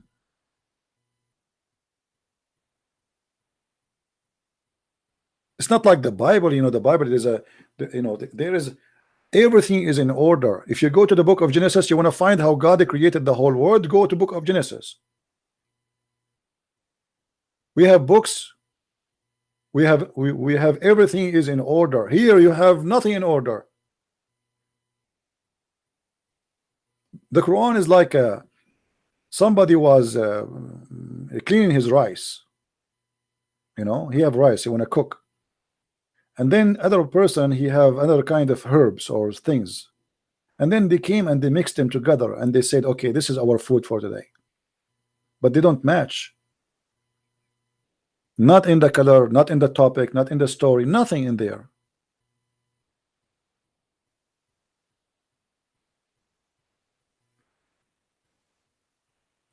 The Muslims, they try to organize the Quran. Look, this verse here is called the chapter of Al-Ma'idah. Okay, why the chapter of Al-Ma'idah is called Al-Ma'idah? Did Allah call it Al-Ma'idah? No. It is the Muslims who gave it such a name. Why? Because according to this verse, Allah, he sent, or this chapter, Allah, he sent 7 whales to Jesus.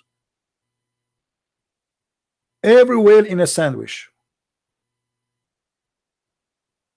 And he was able to feed thousands of people. This is a story taken from the Bible, but have nothing to do with whale. Since when it says in the Bible that God, he sent him 7 sandwiches. Each sandwich have a whale. 7 whales in 7 sandwiches. And not only that, the apostle of Jesus, they did not eat. They asked him for it, but he did not like to eat.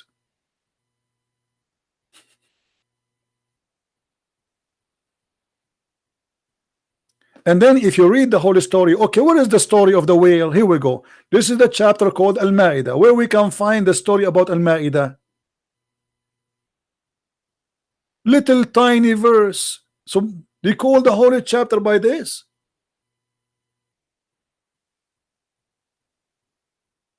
And what Jesus have to do with Allah? He is saying to the Jews, go and kill the Palestinian. And what the table of Jesus have to do with this chapter? Let me look at this chapter. There's nothing is connected to anything.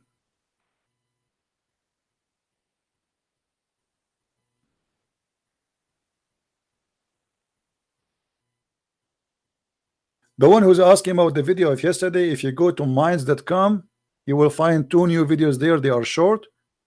For that guy speaking, you can download them from there. I made them short just for you. All right, go to minds.com. You will find 2 new videos and you can download them. Click at the video. When the video play, you can click at save with your right side of the mouse.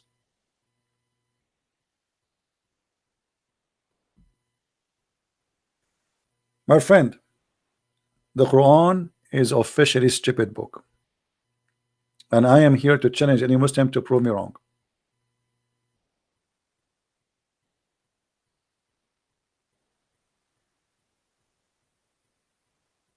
Look as an example at this stupid verse. Let the people of the gospel judge by that which Allah has revealed therein. Okay, hold on. How the Muslims, they say to us that your Bible is corrupt, and yet your silly God saying that the Christian, you Christian, judge by the gospel if they don't have the true gospel. This is 600 years after Jesus. We hear a stupid Abdul saying for 4,000 years the Jews, they are commanded to worship God only, accusing the Christian that they changed their Bible and they added the Trinity. Yet here's a stupid book saying, asking the Christian to judge by the gospel. How we can judge by the gospel unless we have a gospel? And by the way, the Quran in many verses confirming the gospel, saying it clearly that we confirm what they have in their hands, what they possess, not what was with them, as some translations they say to you.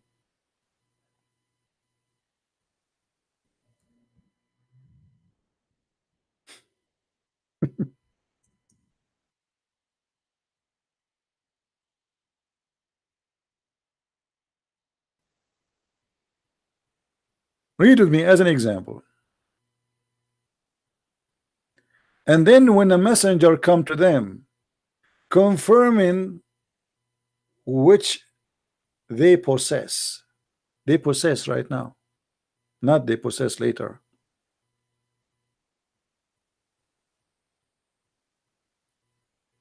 And you know, if you read, you will see that this is the most stupid thing. I mean, look here, he is talking about something, and suddenly he jumped to Suleiman and start talking about magic.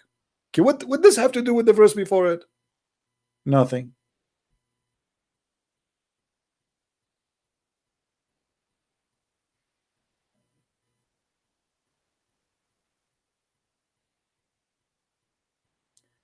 Do you remember yesterday the guy, he says Allah, he caused us to forget the Quran?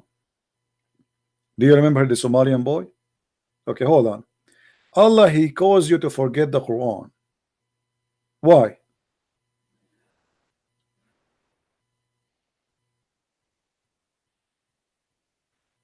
How stupid this logic is, that God, he gave me Quran and now he want me to forget the Quran after a few days from sending the Quran, or after a few years.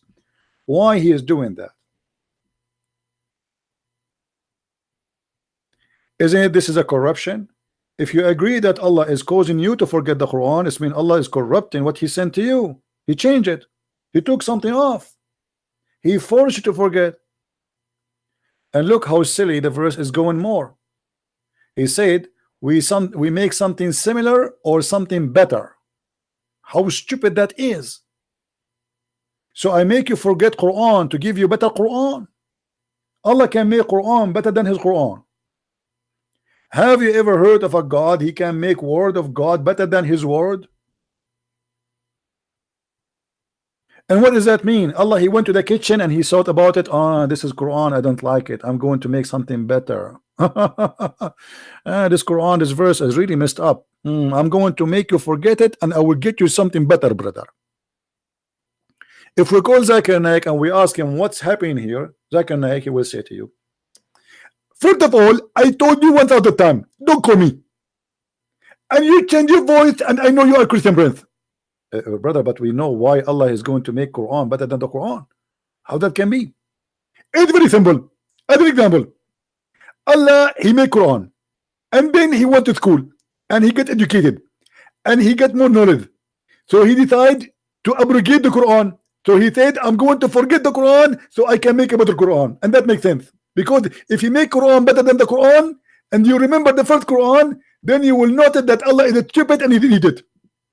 So Allah, He have to make you forget the Quran, so He will not notice that the first Quran was stupid and the second Quran was not stupid.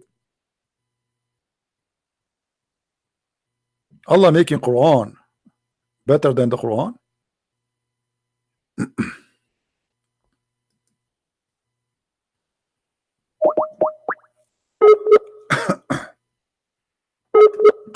We have a Muslim trying to call supposedly.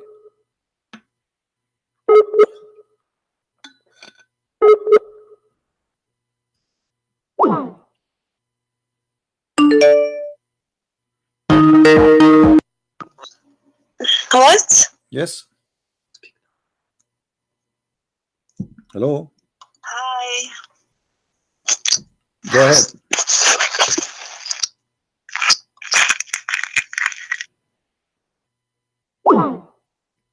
Okay, this is a fake person. Get lost. We have a recording.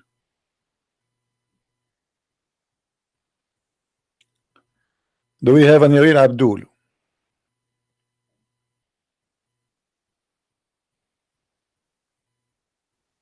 Anyone?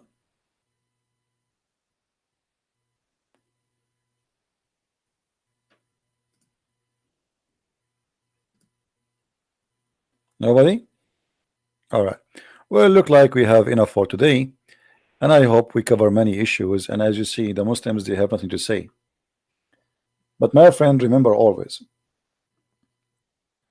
learning about Islam is good to protect yourself from the devil plan to deceive you by this cult. But still, the best protection for you is to earn knowledge from the true Lord, the true God, which we believe in, which is you have to read the Bible and study it. So don't give too much time to learn from me about the cult of Islam only, and you ignore that you have to be arming yourself with the word of God. Christian Prince is helping you how you can refute and how you can get them busted with their lies. But still, an empty heart have no spirit of the Lord. He is an empty person, and he is easy target for the devil. The devil have no place to go inside your heart if your heart is occupied with something real. Because if Islam could not get in, something else can get in. Jehovah's Witnesses can get in. Mormon can get in. Atheism can get in. Many cults around us. Islam is just one of many things around us. And the best way to protect yourself is to learn about them, yes, but you arm yourself. The real arming is knowing what you believe. A person who do not know what he believe, he have no belief, and anyone can make fun of him. So I encourage all of you to read the Bible, to study it, to search, and to use the gift which God He gave you, which is your brain and your spirit. The Lord, He said always, test the spirit. Test the spirit. Anyone come to you with the spirit of division is satanic. Anyone come to you with the spirit of hate is satanic. Anyone who speak about love but he don't do what love is satanic. Anyone he asks you for your money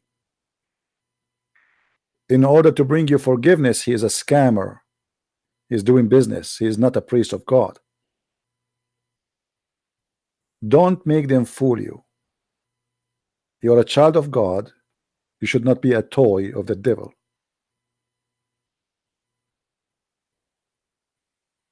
And always remember, if the Lord is with me, who could be against me? And this is why I am victorious against this cult.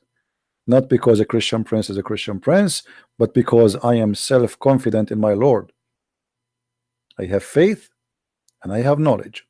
And if you have both, who can take you down? Thank you very much for being here. May the Lord bless you. And I will see you soon again. Christ is Lord. Islam is false. I mean to that.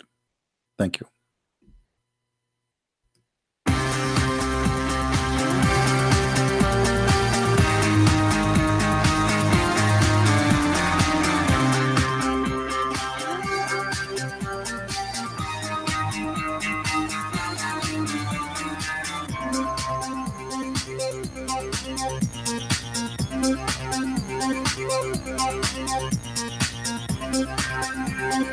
Bye.